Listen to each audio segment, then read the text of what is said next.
Well, there goes the day.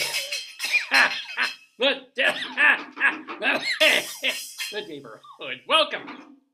I haven't gotten. This is Dave Leftwoods. That's my wonderful, wonderful, and adorable wife, and you are here for the 966th episode of the Dave's Gone By. Oh, Facebookio, Podcastio, Programmio of the stream. Oh, didn't do it. Oh, it knocked one off. Oh, the chickens are flying, my friends. Yeah, hold on. There we go. My epaulets, because I have epilepsy. Here we go. Oh, yes. But I warn you folks, as you've heard, I haven't had my morning phlegm out yet. So at some point, probably in the first hour, I'm going to take an on-camera break, and you will watch me hawk up the old Jewish man phlegm. Won't they just hear it? That resides in my bronchi. You know what I was thinking of this morning? And I'm not kidding. What? I was thinking of starting a new segment, because we already do Bunion Watch, where you look at the condition and size and color of my bunions. Yeah. I thought, wouldn't it be great to have, like, instead of reading tea leaves, let's read Dave's morning phlegm. And I get a pristine white handkerchief. No. That's not going to happen. That's not going to happen. No, why not? No. I open it up. No. No? Would you maybe be like the prognosticator? Oh, no way in heck. No. I'm not looking at any of that. I can tell by the greenish color that you're going to have a good week. Yeah. Anyway. Well, is somebody already doing that? Don't do that. I have the picture of the craft. Wait, what's craft there? Oh, that thing. Yeah. Because I don't know where it is. Did you take it with my picture, or did we take any pictures? Oh, it is $2 admission. You're right. Yeah. So anyway, if you don't know what this show is, Dave's Gone By. Let me tell you, it's called Dave's Gone By. Yeah. Show me. This is Yeah. Okay. We didn't really. It's full of that. It's full of. I saw this in a market. Which market was this? See, show me. Does that ring a bell? Does that look familiar? Oh, was that in Buffalo? Let me look. I have a closer. Where did I do that? Because one of the things we like to do early in the show is my wife likes to take pictures and document my life and all the weird things that we do. So here is from a market we often shop at, and there is apparently a product called Ffups. Ffups. What is it, potato chip or pretzel? It says it's, honey, it's hard to see here. They're tasty tubes. Semi-historic sour cream and onion tubes. So I'm guessing they're kind of like either corn or potato crisps. Here's also tasty tubes that are unambiguous cinnamon toast. This is why the Republicans won this week, because companies are putting out things that already have built-in air quotes and irony in them. Unambiguous cinnamon toast, you know. Ffups, ladies and gentlemen. Anyway, so this show is about nonsense. It's about interviews, because we have one this week. It's also about fun. It's about what happened this week and just me kind of shooting the breeze. Also a couple of regular segments. If you're worried about Ffups being healthy, you're on the wrong website. Go eat carrots. That's pretty cute. Gotta go admit that. Seriously, Ffups are made with corn oil and flavor dust. Yeah, it's like Cheetos. Yeah. It looks like it's being marketed like a healthier alternative to Cheetos. It's not. Oh, honey. Well, show me. Well, they're cute. Look how cute those are. Ffups, just delicious, baked. Oh, pull that advertising out of the way, please. Thank you. Just delicious, baked corn puffs. We didn't buy them. I didn't try them because it's about $5 for a 4-ounce bag of these things. But again, they're just Cheetos in a way. Let's see. Let's shop. Let's explore and shop for Ffups, the tasty tubes. And potatoes were upset about this when they saw it. They thought it said tubers. But then it said, no, it's just tasty tubes. And they're not What the? Okay. There's nothing to even. More tasty tubes. Let's see where they go. Oh, here's a different one. What is this one? Grocery grocery store cheddar. Just yummy puffs. And yeah, what else I got here? Which one is this? Professional. Ooh, professional salt and vinegar. And I know these are making hungry. I know even if you've had breakfast or you're in the midst, you're thinking, ooh, that probably taste really, really yummy, and you can snack on them rather delightfully. But the name of them, What does it mean? Oh, I'll find out. yeah. If you, why do they name it with two F's? Ffups. Because it has a vaguely naughty connotation, even though it's not. Who invented it? Had to be invented in Brooklyn, New York, somewhere, by some hippie post-millennial. Not healthy. Yeah. Okay. Fact. Here comes the frequently asked questions. Is this a joke?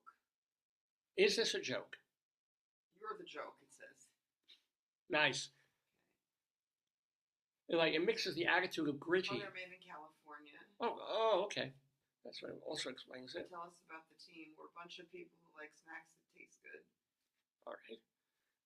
So are the Frito-Lay people. But anyway, they've made inroads. Our local grocery store carries Ffups, and perhaps your store does too. So again, I'm not doing a commercial. I'm not doing a promo or an ad for them. I'm just saying, you see these bags, it says Ffups on them. You have no idea what the hell they are, and then they have kind of mocking, ambiguous, air quotey kind of titles, and you're like, okay, all right, we're in post-millennial world. Merriam-Webster said the closest thing you can get is panting breath. Oh, fup. How do they spell that? They just say it.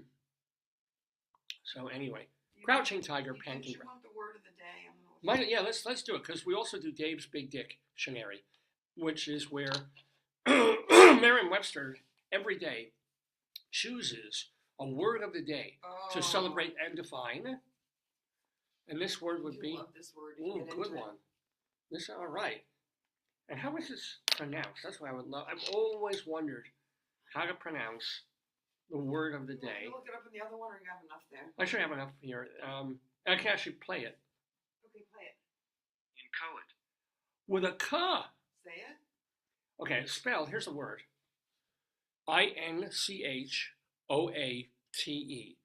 which I forever have been pronounced. I never used the word, but I'm assuming it's pronounced inchoate. Yeah. It's inchoate. Let's hear it. Inchoate, like Italian. Here.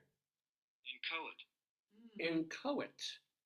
Inchoate. Not choco. Right. So if you go out in late fall and it's really, really chilly, you don't wear a sweater, you go inchoate. And so I have to, on some level, come up with something to talk about. The real name, the real definition. Real definition of the word. I think I have to hit it. A form, it's a synonym, an adjective of vague. Something that is not completely formed or developed yet. Like my speaking voice for the show. Want me to get you a coffee drop? I have a coffee. Cough drop? No, I can't. Keep it in your cheek. No, maybe a hot tea later when I'm doing the interview. But I don't know if I can carry it up and down though. That's my only fear. That's right. Well, then I'm fine. I got water here. I can gargle. Check it out. Listen. Huh? Pretty hot, sexy stuff. I will gargle again in slow motion. That's not slow motion. Looks like you're choking. But ladies and gentlemen, inchoate will be the word of the day. A synonym, as we said, for something vague and not quite fully formed yet. So, we have Dave's Big Dick Dictionary. We also have Greeley Times, because my wife and I lived in Greeley, Colorado for several years. And while we were there, a couple of things happened. First of all, so David, they thought they heard a gunshot in the not the park, but up near the watershed. Mm-hmm. And you know what it was? Car backfiring? Firework. Oh, firework this time of year? Well, it's been so warm, you could be mistaken for thinking it was July 4th. But anyway, we lived in Greeley, Colorado for a period of time. And while we were there, first of all, the local newspaper of the town, a real actual like city newspaper, is the Greeley Tribune. There's an old copy from like 5 years ago already. So here comes Phlegm. Here, don't show it, David. I won't show it, but hold on.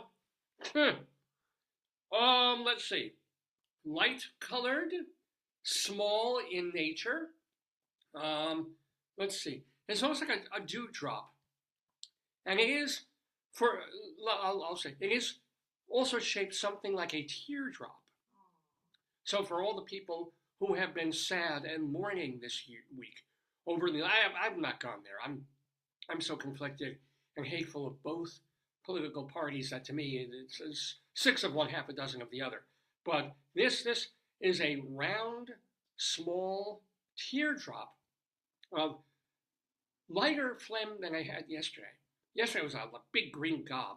This, I would say, is a small yellow goblet, a droplet, if you will, of phlegm. And it's not inchoate. It is rather perfectly formed in an oval with a little strand of, like a stem on it. What it represents? I guess it represents the sadness of the world. And yet, because it has a stem poking out of it just a little bit, there may be the idea that things will get better, that the teardrop hangs, but there's something coming out of it that will grow and be fruitful and perhaps multiply, but not multiply tears, multiply something good. And that is Dave's brand new segment. We need what would be a good title for the segment, on? Like Reading of the Phlegm. That's disgusting. I see you don't really appreciate or care for this segment very much. I can't even look at it. Well, no, I was going to show it to the camera. Let's be full and open and honest about this. Nobody wants to see that, especially it's not even 10 o'clock. But I could have been lying. I could have made it like an enormous No. snowflake pointy gob. People believe you. Anywho, we're going to call that segment something. I mean, if you want to chime in, if you want to message in and come up with a title for a brand new segment wherein Dave reads his phlegm. What would it be? Dave's gone green. Except it was yellow today. I'm going to try that. Dave's gone green. Dave's gone gooey. No, my wife isn't feeling any of these. No, it's disgusting. Anyway, yes, it's disgusting. That's the beauty. Well, yeah, Bunion Watch. Well, Bunion Watch is not disgusting. It's kind of cute. What else? Oh, so we lived in Colorado. The newspaper there, the Greeley Tribune, puts every week a column into its pages that is based on real things, but it's directly funny and humorous. So what they do is they go and get from public record the police department dispatch and the phone calls that come into the operator there. And the ridiculous, funny, crazy phone calls, the things people are complaining about, the things that shop owners are saying, there's someone in here, he's hasn't left the bathroom in 4 hours and I hear music coming. Those kinds of things go into the paper, stripped of their identifiers, in a column called Cop Log. We take the funniest ones of those and share them with you in Greeley Times. Plus, we also have speaking of disgusting, our Colorado Limerick of the Damned, because I have written now more than 300 short, awful, risque poems about all these different places in Colorado.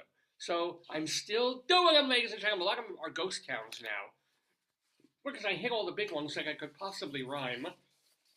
But today's wretched limerick goes to, very literary one, which is appropriate for something so poetic. Did you know that there is, or that there was, a Balzac, Colorado? I'm not kidding. Well, it apparently was named after Honoré de Balzac, the French.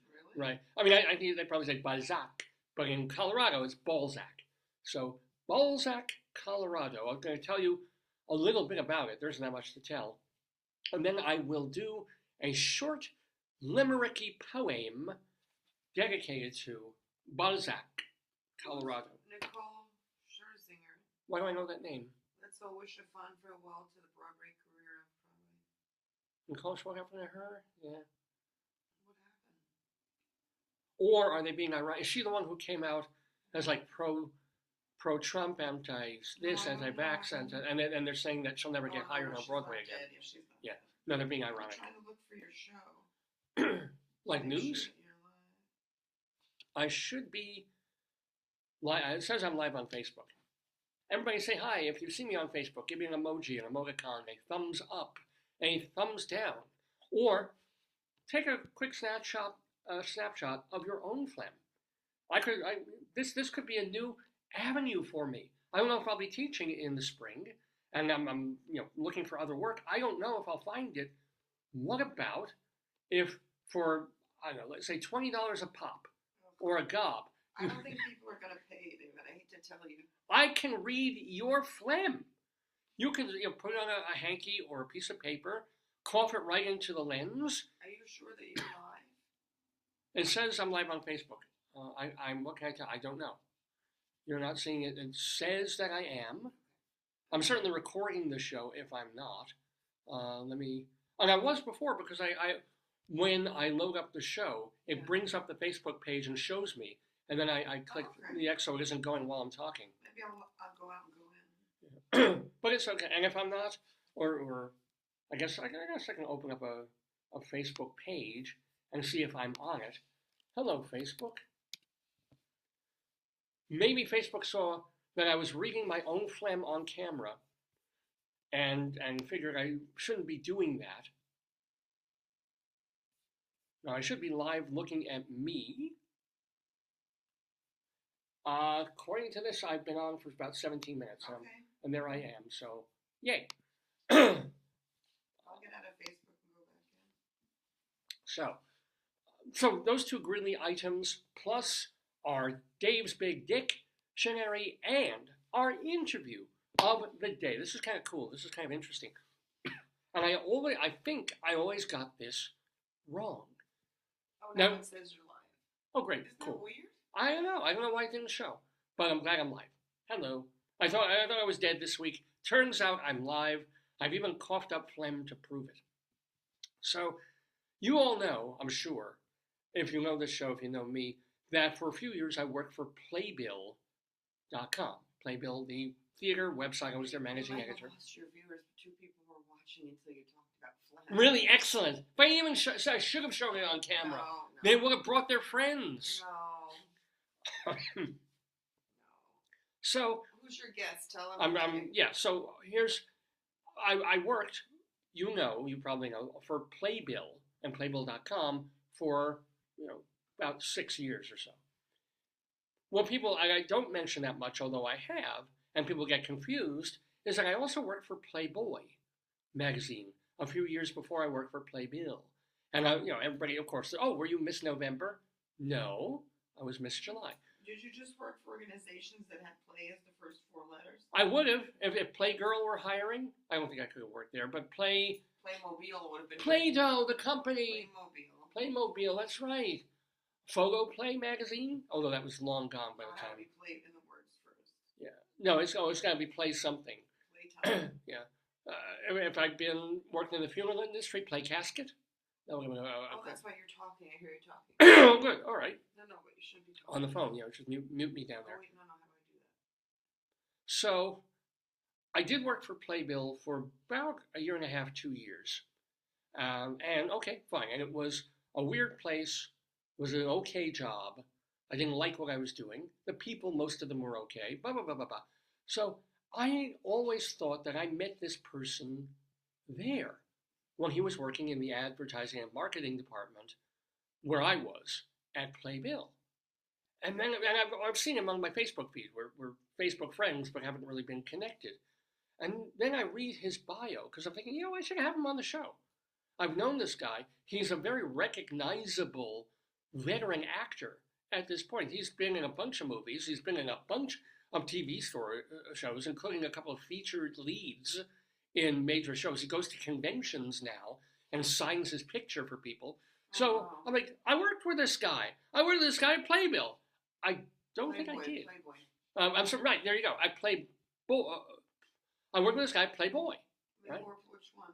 But according to his bio, my memory, when you get old, your memory goes a little bit.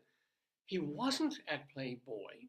Where was I it? worked with him, or Where is that? near him, at Working Woman McCall's magazine, Wow. which after I worked for a wretched bank for a couple of months, was my first real job out of college. I wanted to get into publishing, and you know, I could type really well. I even knew shorthand at that point, which I never used. So I got a gig trying to wheedle my way into publishing, into magazine work, writing for magazines, and I grabbed the job at Working Woman McCall's.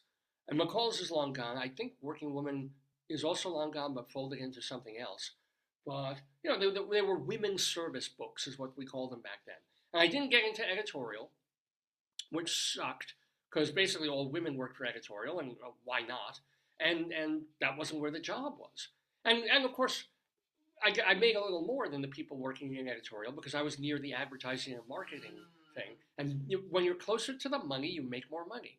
So I probably made like $2 or $3 grand a year more than the editorial people did. But still, I wanted to write. And here I was, you know, slamming together media kits, you know, and when the two account executives I worked for would go traveling, I'd have to do their you know, put in their slips for being reimbursed for gas and everything, and their plane fare and all of that. It was an admin job. It was a shit stupid admin job, but it wasn't bad. Right? Yeah, but you met a lot of people. I did. Why does he have a mustache in one of the pictures? Is that for the show? Yeah, yeah. He's faking it. It's not a real mustache. He might have grown it out for the part, but he usually doesn't have a mustache. I was gonna say I don't understand that. Yeah. But when I was there, working in the ad marketing department was this guy named Peter Onorati, really nice dude, and what did he do? Marketing? He was, I think maybe even director of I have to ask about that. I think he was the marketing or maybe in the advertising department, because I was helping that section. That was because we were crunching numbers. We were also, well, no, that's why I moved to Playboy. But back there, I was just admin. And I made friends with the folks who were running numbers. That's where I met Elliot Gluskin, who has been on this show a few months back. You have a lot of people from there on your show. Yeah, good people. And I'm still in touch with one or two on Facebook. My boss at the time, Madeline, you know, Was she ever on your show? She was never on my show. No.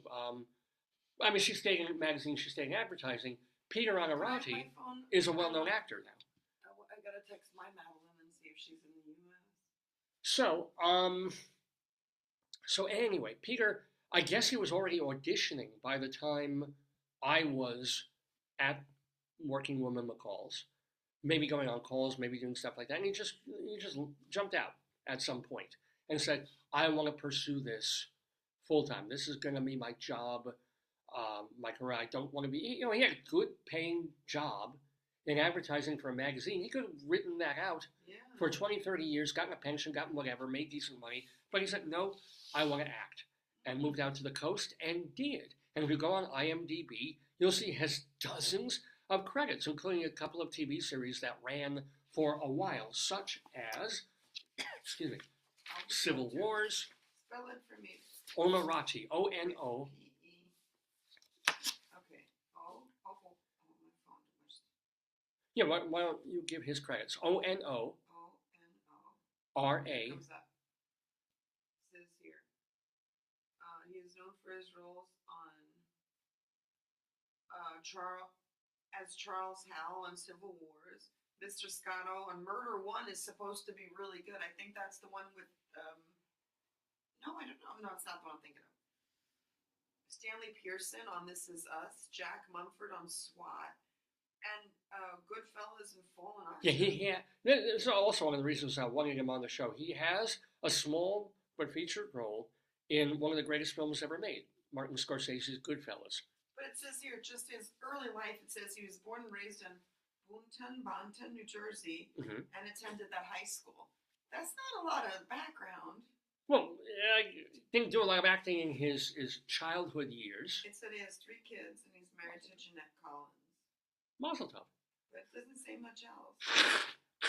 Morris County, New Jersey. Oh, you're reading his wiki. His official bio on his website Oh. gives a lot more, which is peteronorati.com. That makes sense. Plus, you'll learn a lot more about him because I'm going to talk to him.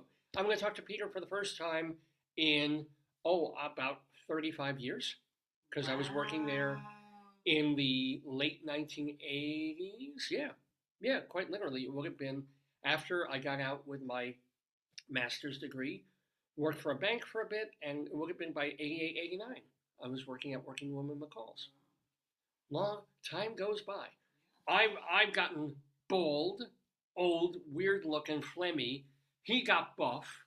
He's just a good-looking guy. He's posited as kind of a charming, buff lead, and has played that for, my gosh, 25 years now. So Peter Onorati gonna be in the Daverhood with us in just about half an hour. Is this really him? Who? You can't open this X won't open.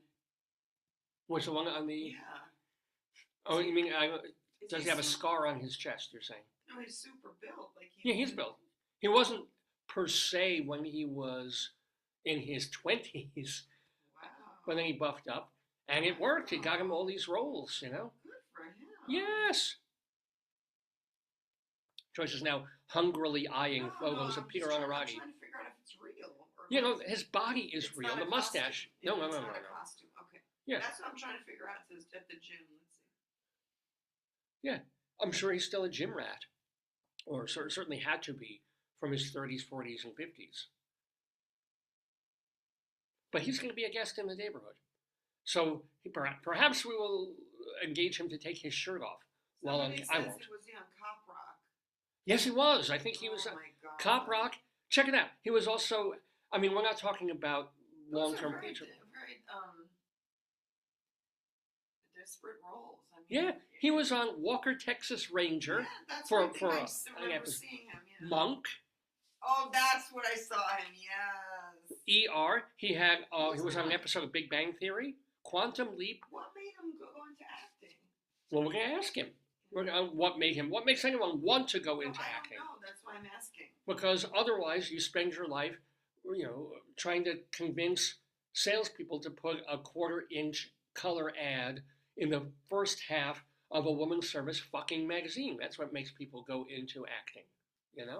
It's like, it's this life or that one, and you take your shot. And he took his shot in a way that I did not. So I'm going to be dripping with jealousy when Peter Onorati guests on Dave's Gone By in, as I said, just about half an hour. You could become David Onorati. You could become his alter ego or something. You could become his. Yeah, because we look exactly alike. Brother, you got the mustache. I do have the mustache, but I've got a beard. He's still got hair because he's got the Italian hair. It said he was in Playgirl. Look. I don't know if that's that. He might be. He could have been, but I don't know if that's real.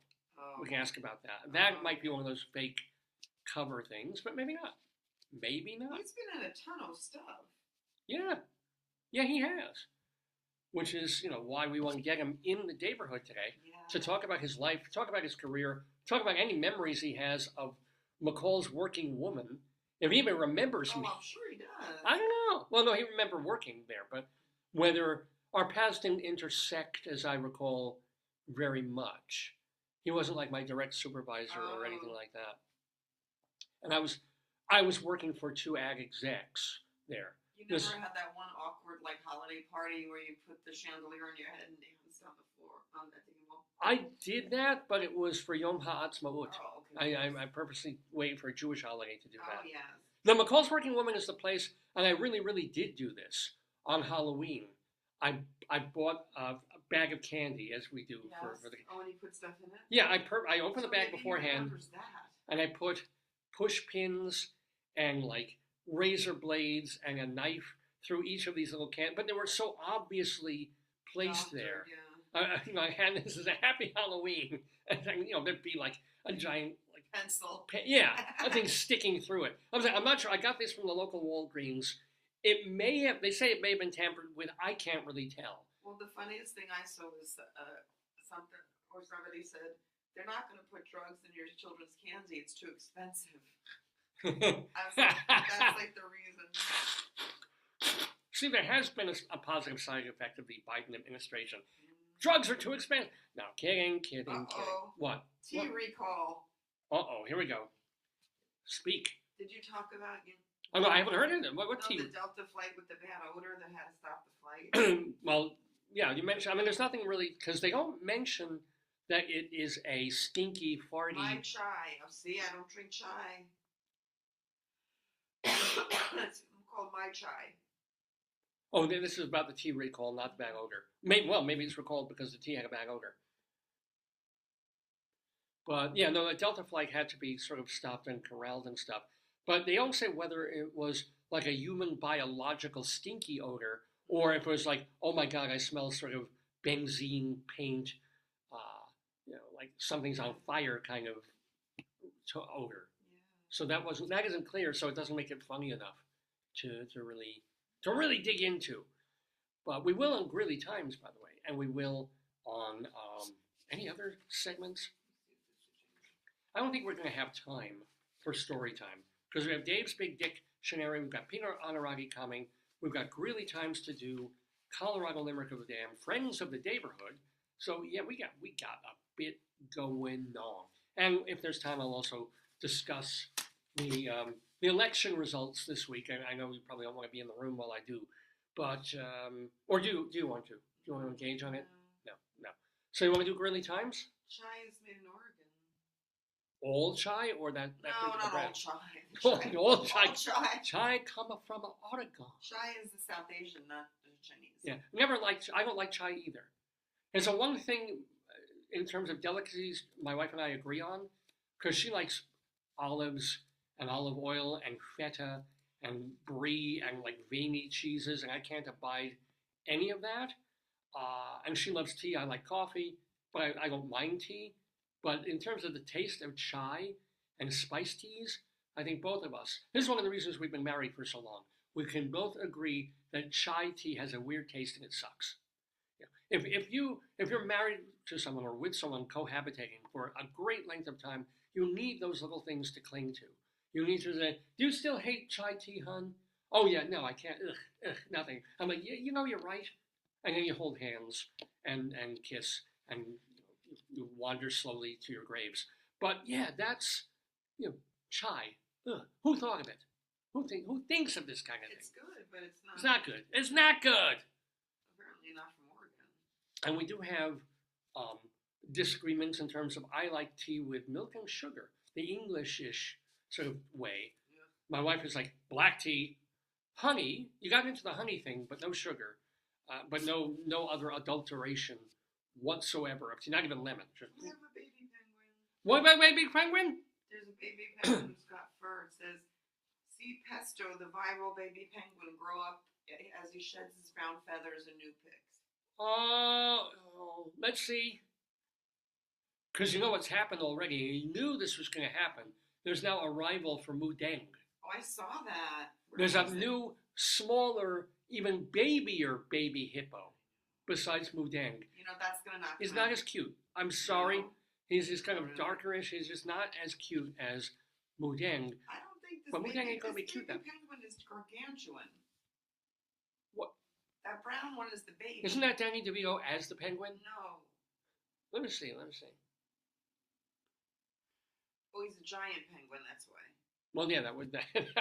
Is there such a thing? Giant. A giant electric penguin. Just don't click on the story, but that's Pesto. Oh my God! Oh my God! And That's a penguin? That's the giant baby penguin. And Holy they're saying- shit! The big thing with Pesto is he's losing his Religion? No, he's losing his fur. Like that fur is baby fur. Oh. And when they become big penguins, they get all shiny. But he don't look like no baby penguin What? I've ever seen. No, my God! He's And why not- would they call he's him not- Pesto? He's not Pesto. He's like He's like a polar. No, he's not a polar I bear. would It's a call him grizzly. like meatball. He's more meatball Yes. than Pesto, right? Or Now- sausage. Meatball's the best. That's totally. Oh wait, just click on there. Meatball. I don't know what else. Like the robe. If it were darker, the robe you're wearing now, like the Meatloaf. fuzzy robe. Teddy, maybe for Teddy. Teddy Bear. Teddy Penguin. He's cute though. I do like him. But yeah, no, he's friggin' enormous. He's not cute either. Everybody's trying to sell, these baby animals. That's not cute. Well, they all stay babies. No, but he's a giant penguin. They Yeah. have him with the normal look. Yeah. I'll show you he's a baby. He's a baby. 50-pound king penguin. Whoa. 50 pounds? That's him with the normal penguin.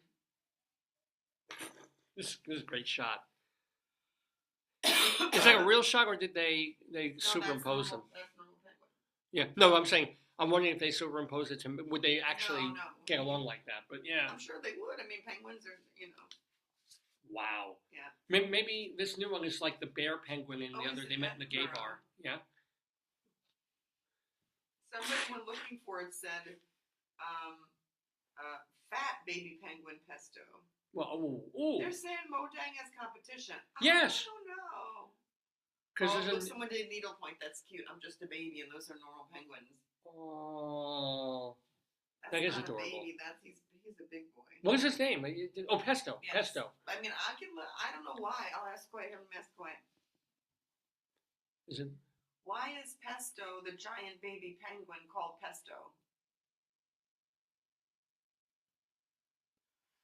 Yeah, it says Pesto is the king penguin. He's about 50 pounds. Yeah. Oh my God, those were his foster parents. Those little tiny things were his foster parents. Oh, jeez. They're about 20 to 30 pounds. He's become a sensation. Yeah. His father's called Blake. Oh, of course. There's no, he inhales fish. He enjoys inhaling fish. No, he doesn't enjoy eating fish. He's so big. They don't say why. Pesto opens his jaw and just fish come in.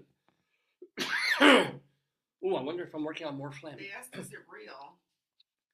I hope. Is there video footage or just No, he's real. What? Yeah. They say he's the newest viral sensation, but I've not heard of Pesto. Have you? Well, no, but now that you have, 12 million other people have this morning.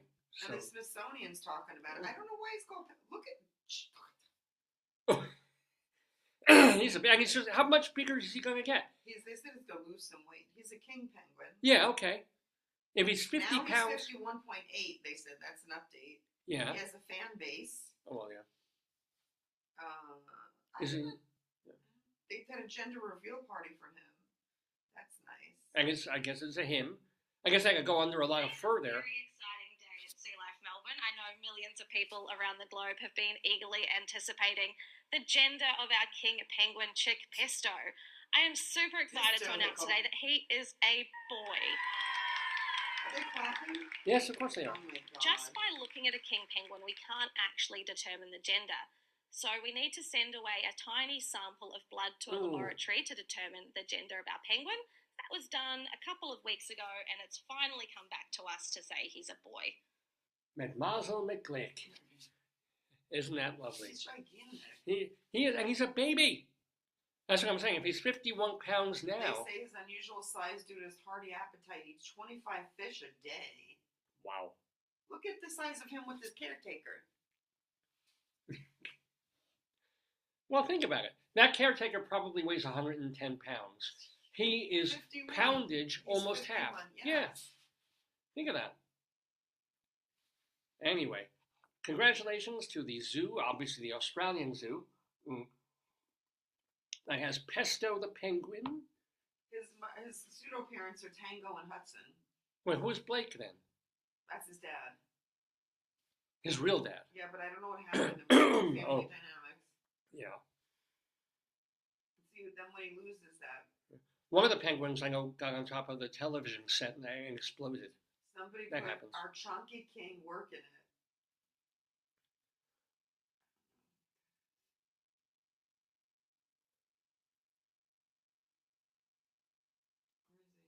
Sorry, my wife was He's looking at. following the other penguin. Look. Oh, wait. No, it didn't. Okay. It rolled through already. It's okay. I think we don't quite have enough for Greeley Times right You now. can start it and then do the guy, so your interview with your friend, and then when we go back, do the rest. Yeah, either that or maybe because we're backed up on Greeley Times. So let's do something. All right, let's do something. Yeah. Where's the phone? Uh, My other phone. Okay. Oh, they're calling. So, that was quick. Let me play the music for it. Greeley Times, again, comes from the Greeley Tribune, the newspaper in Greeley, Colorado, northern Colorado. And people call the local police station with issues and problems that are happening in the neighborhood. The funniest ones go into the papers, and the funniest of the funniest go right here in Greeley Times.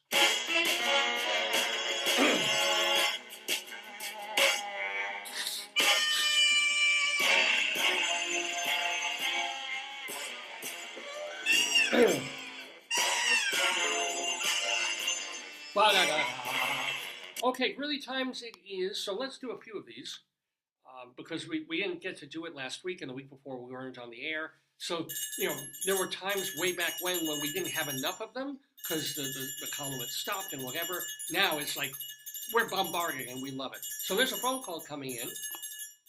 Hello? Oh, my deaf ear. Hello? Where are you from?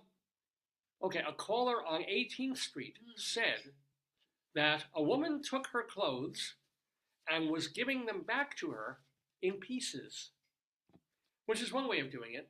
I think that's called laundry.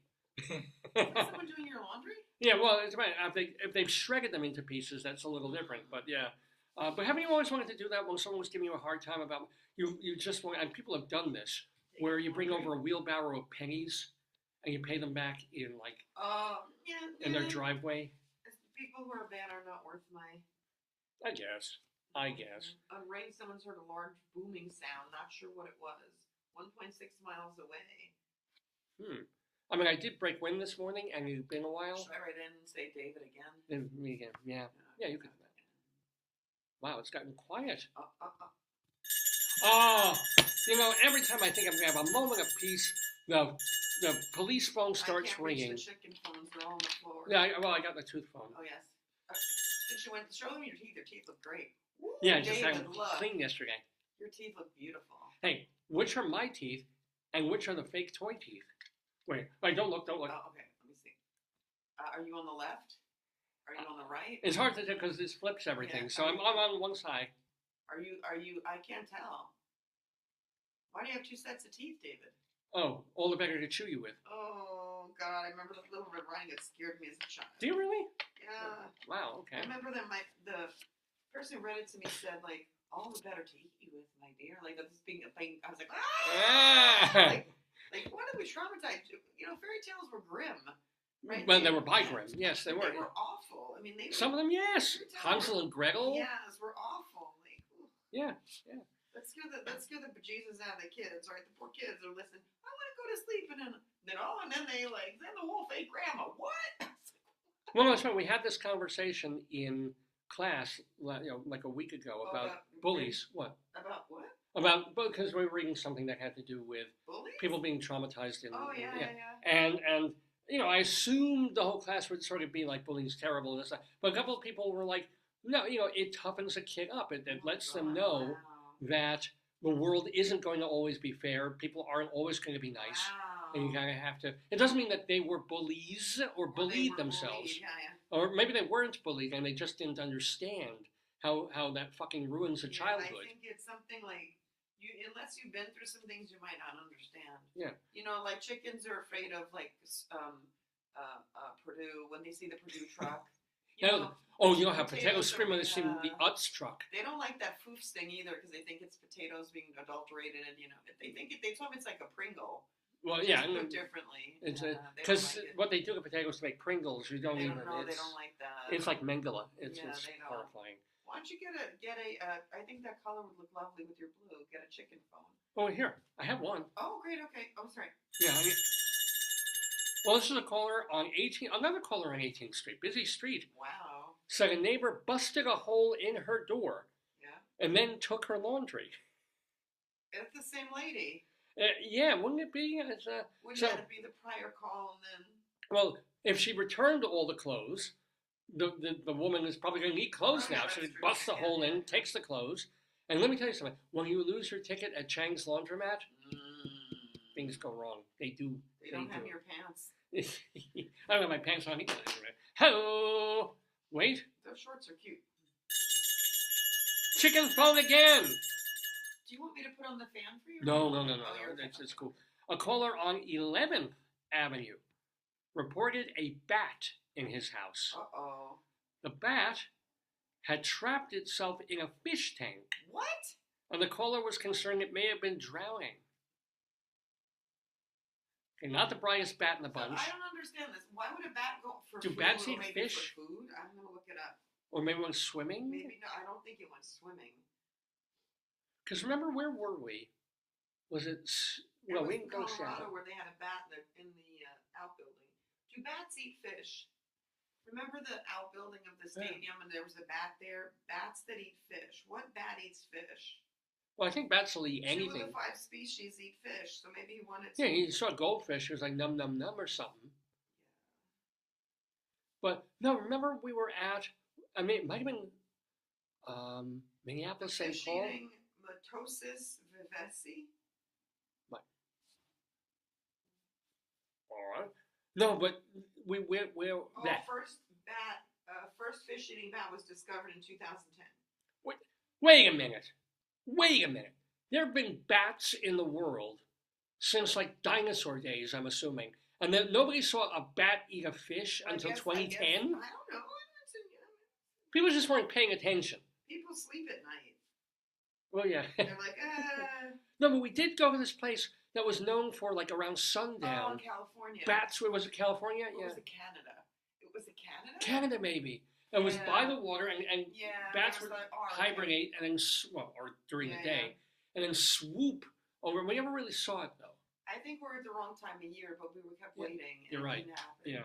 Which, it's something that I missed that I don't really mind missing. I know. Like the things that we could have gone to Niagara Falls this past trip. I've been to Niagara Falls, didn't really, but I kind of missed not going back to Niagara Falls. Yeah, that's true. Yeah, no. We've been to other places. I missed this. I missed that. The swooping of bats over a lake. I missed it. I could watch it on YouTube. I don't need to see that so much in I don't know why I'm talking like Gilbert. Oh, there's another call. Another call. I have a feeling it has to do with clothing and laundry. Well, let's ask the phone, the trombone phone that we got. A caller on 42nd Avenue. I'm going to make sure your guest hasn't emailed you. Oh, yeah, please do. I can check your Facebook messages on here, too. Oh, that'd be great, yeah. What does the caller say, clothing? The caller on 42nd Avenue saw a balloon in the sky that looked like, quote, a filled-in 8 and had something hanging from it. Officers let the caller know that it was a weather balloon. Isn't that adorable? Who sends up weather balloons? Won't they do everything by drone or Doppler? But I guess that's what reports back to Doppler. They still do like weather balloons. Or they should have weather zeppelins, right? Weather blimps and zeppelins that explode over Boomtown, New Jersey, perhaps. That'd be pretty cool. So, yeah, anything there? Or no? I'm trying to figure out how to get your things. I should probably send a reminder. I can go on Facebook myself and. I'm looking for your messenger. There it is. I don't know if he has my phone or anything, but I'm trusting that he will join us. Why? Esther sent you a picture of a baby skating with the monkey. Yeah, I don't understand. And what did she? My aunt. She thought it was funny. She's still laughing. Don't you wish you had thought of that? I bet you didn't skate at that age. I don't understand that. Which I didn't. As a matter of fact, the 1 or 2 times I tried skating, I fell, on the sidewalk and scraped up my knee, and I still have the scars. So no. My aunt apparently, or not apparently, my aunt sent me like one of these viral little video things of a monkey skating with a baby. Apropos of nothing. Because you're crazy. I don't see them. I hope she hasn't been hacked. That's why. But anywho. Oh yeah, maybe she has. But let's do a couple more of Greeley Times while we have. I'll check your email. Yeah. Oh. Well, what? Carol wrote you. Carol who? Carol H. Of our guest recently, Carol Hollenbeck. Oh, she enjoyed the phlegm contest here. Yes! Someone loved the phlegm contest. Oh, no, she didn't like the phlegm Oh cup. no. I do not want to join a contest on whose phlegm is the best. Not interested. Just had to tell you what a good laugh was had over here from Carol Hollenbeck, our recent guest. Thank you, Carol. Thank you. You don't have to join. No, but nobody wants to be in that. I'm just telling you. You could be a panelist. No. We can have people hold up numbers. Nobody wants it. Nobody. You see that? What if that really became the viral thing? I've tried so many things to make this show famous. It's not going to be viral because you're not a big penguin or you're not a baby. Well, I have a big bunion. But you're not Moodang.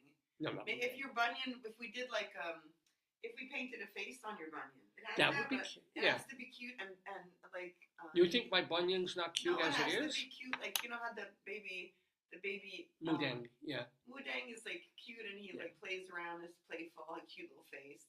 Yeah. The penguin is huge but has a cute little face. Yeah. So the cute little face is the common. So I need a face on my bunion. Yeah, we could draw a little face and then. We can try that. I thought that would work. You know, I thought the limericks might be viral and go. So maybe maybe the phlegm thing. No. Maybe if I actually, Maybe among like pulmonologists, you might get some kind of weird following of like pulmonology people who then analyze you on social media. Wouldn't it be a great children's book though? No. No, you make it synthetically, but you have almost blank pages. You make phlegm, and then you put it on the page, and you say if your phlegm is this color, it could designate emphysema. That's a pulmonology book. Yeah, but for kids, right? You should get with some kind of medical professional for help as well.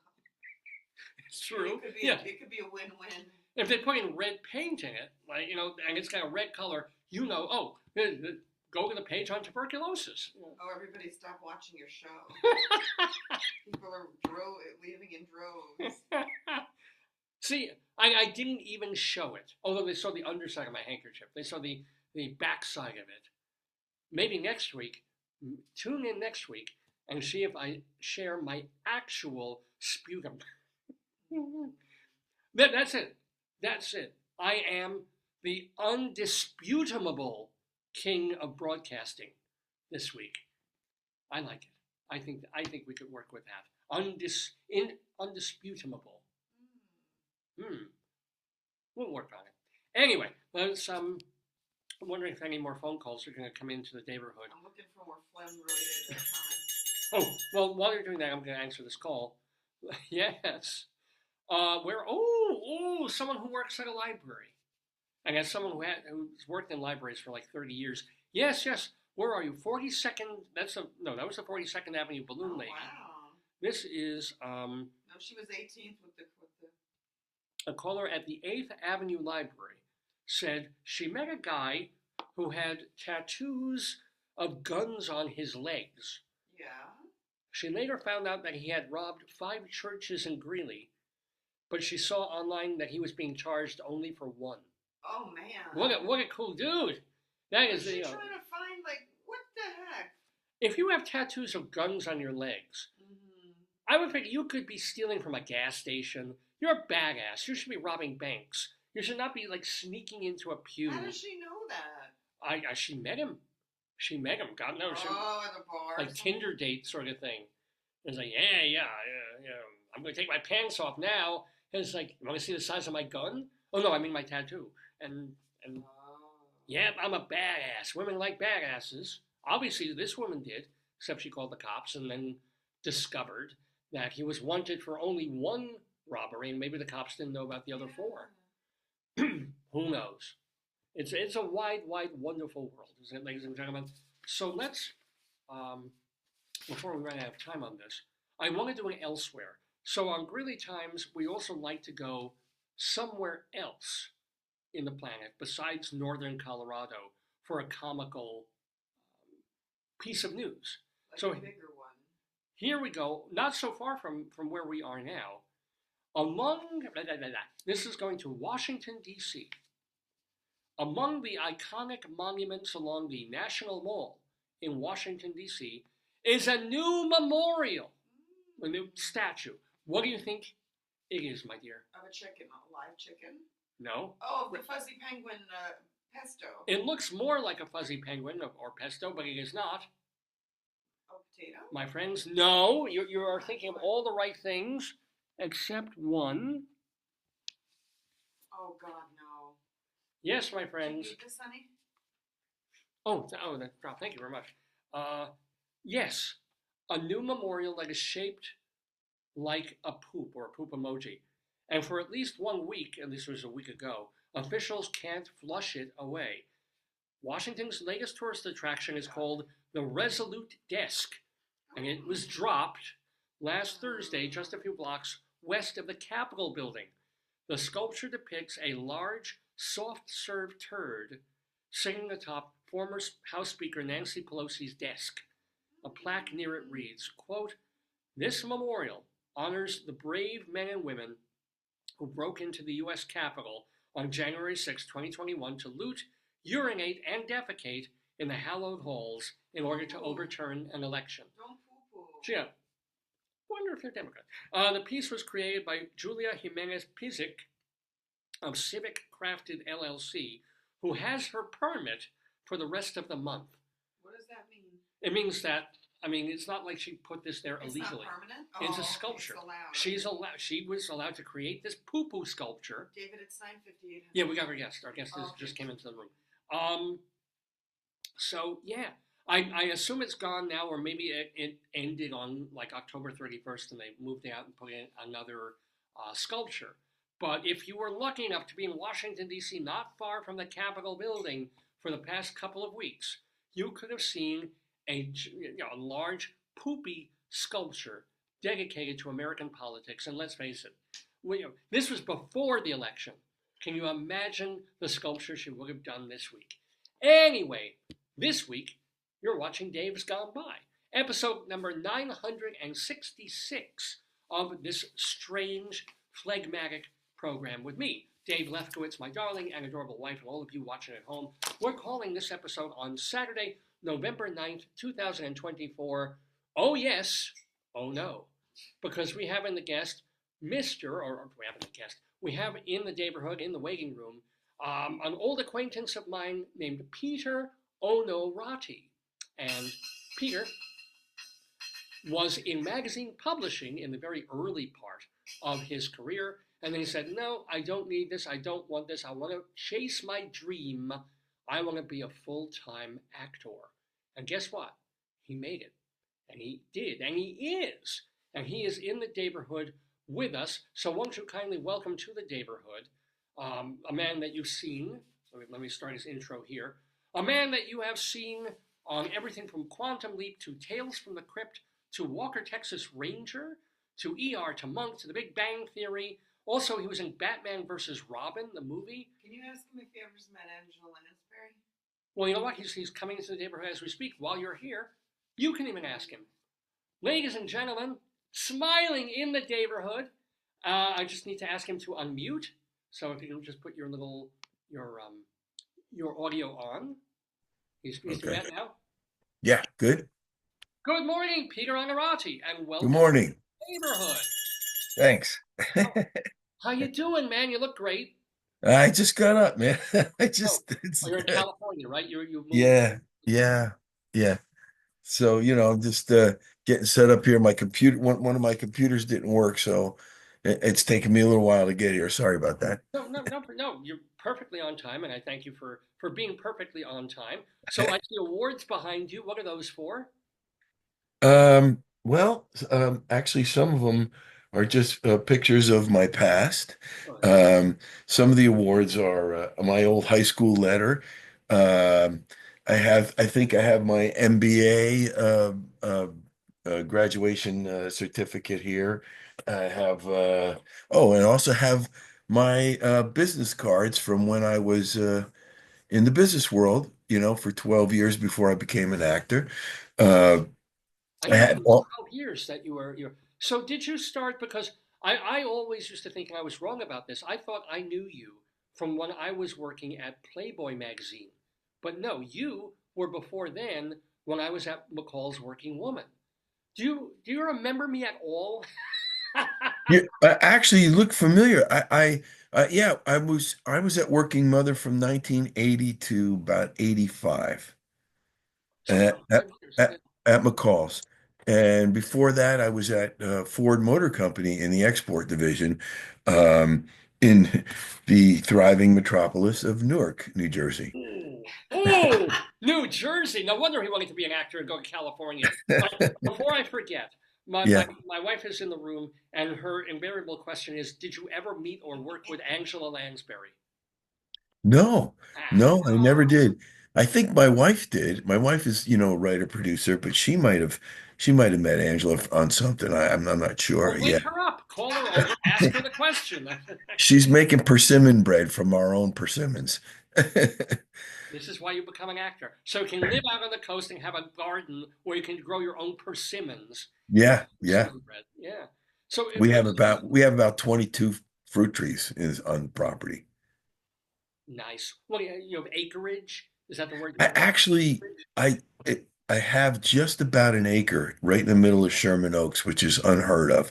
The house is a historic landmark. It was built in 1929. It's all Spanish hacienda architecture. We're very lucky to have it. Oh yeah. Oh my God. Yeah. See, hon, I told you I would be unbearably jealous of this man. I told you. So wait a minute. You were at Playboy? Well, after McCall's Working Woman, a couple of people who were in the marketing department that you would have known, that you would have dealt with, Yeah. like Elliot Gluskin, who was on this program a couple of months ago, Uh-huh. maybe more. Uh-huh. And then he moved over. A couple of other people moved to Playboy magazine. Where Okay. I went again. It was in numbers crunching. We were in the marketing support segment, which is ridiculous because numbers are not my thing. And then I Well, left. that was my job. I was the director of marketing and research. I was basically the research director for McCall's Working Mother, and for Working, it was McCall's Working Woman. no, Working Mother. Was Working Mother then? Absolutely, Working Mother. I could show you my card Sure, right sure, here. yeah, yeah, yeah. Yeah, Working Woman was our competitor, and they had already been in the marketplace for a while. Yeah, Oh, in fact, when I got to Working Mother, they were not yet measured in the syndicated research. So it was hard for us to sell ads, to the ad agencies. So I went and constructed a whole, a simulation for I'm not a numbers guy either, but I became one. I constructed a simulation that was then put into all the computers for Simmons Market Research Bureau, if you remember. SMRB. Oh my Yeah. God. Yeah. And Yeah, MediaMark and also MRI, MediaMark Research Inc. Those were the two. yeah. So I put a simulation up on those two services so that we could be included in the media plans of the major agencies. But do you Uh, remember Bernoulli boxes? Do you remember those? yes. Yes. Yeah, yeah, Yes. the My God. giant thing. Now you just can do it on a telephone. But back then, Yeah. the big Yeah. things you plug in. Oh God. Well, that's how I actually got to McCall's was that my MBA, instead of doing a thesis, I did a thesis project. And my girlfriend at the time was the art director of McCall's Working Mother. So I would go in while I was working at Ford on Saturdays and use the computers to do all this research. So I created a 200-page research document and then a 100-page marketing plan for Working Mother. And then Ford laid me off because the automobile business was so bad in 1980. After they paid for the last two-thirds of my MBA, by the way, I said, okay, so long. And so I presented that marketing plan and my thesis to Working Mother, and they created the job of director of marketing and research for me. And I stayed there for like 4 years, you know? I mean, wow. Well, yeah, obviously, deservedly.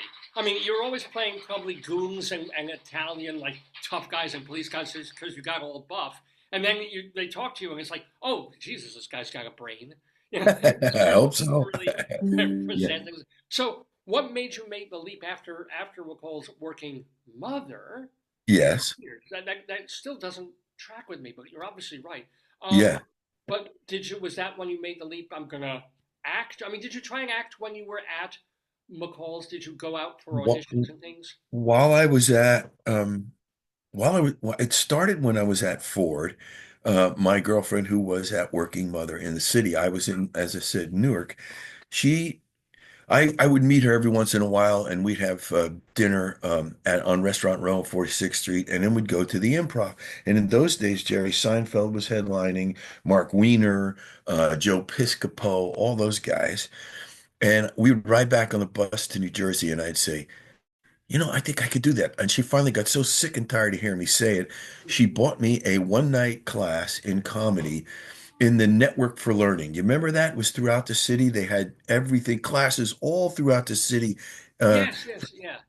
Yeah, yeah, yeah. Everything from how to take care of your feet to stand-up comedy, Was right? it Learning Annex or something? Yeah, Yeah, yeah, yeah, yeah. It became the Learning Annex. It was called the Network for Learning at Yeah. first, So right? he remembers better than I remember vague things. Yeah, okay. That's why I'm an actor, because I have a good memory. uh-huh.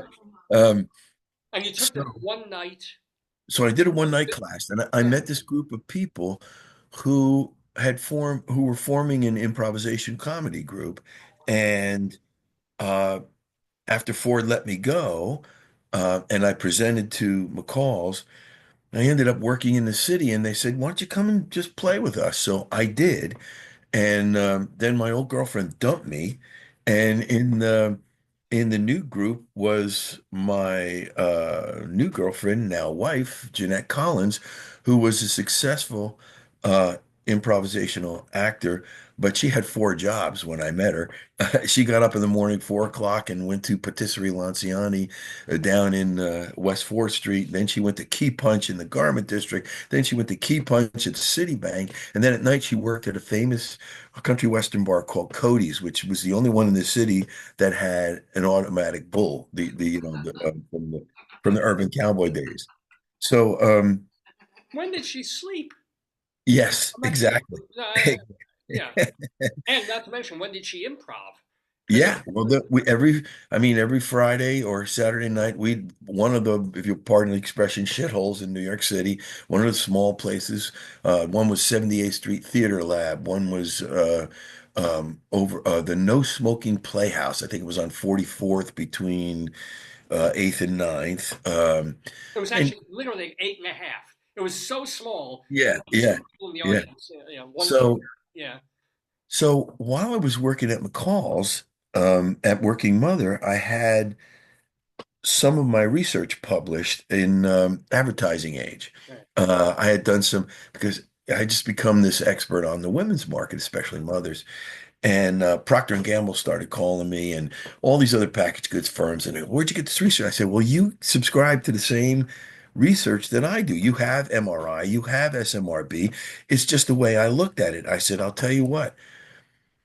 I will ship you and your research department all my raw research if um, so that you don't have to do the work, you just pick it out, so that if you'll take out a package of ads in my magazine. So they said, deal, right? Yeah. So then they started calling me to steal me away to say, hey, here, how would you like to come to work for us, And I said, yeah, that'd be nice. I kind of wanted to stay in advertising, but who knew, right? And I went to my boss. Now, I worked with 15 women at Working Mother. Two were my superiors and 13 were subordinates. I got more penis birthday cakes than you can imagine, right? I didn't get one. I didn't even get a vagina cupcake. I got nothing. Nothing. Right. So Yeah. my boss at the time, and we were good friends. We had a share in the house in the Hamptons, all that yuppie shit that happened in the 80s. And she got a little mad at me. She said, well, the publisher doesn't know what you do. And I said, wait right there. And I went into my office and I brought back a loose leaf notebook that I had kept for the 4 years that I was there.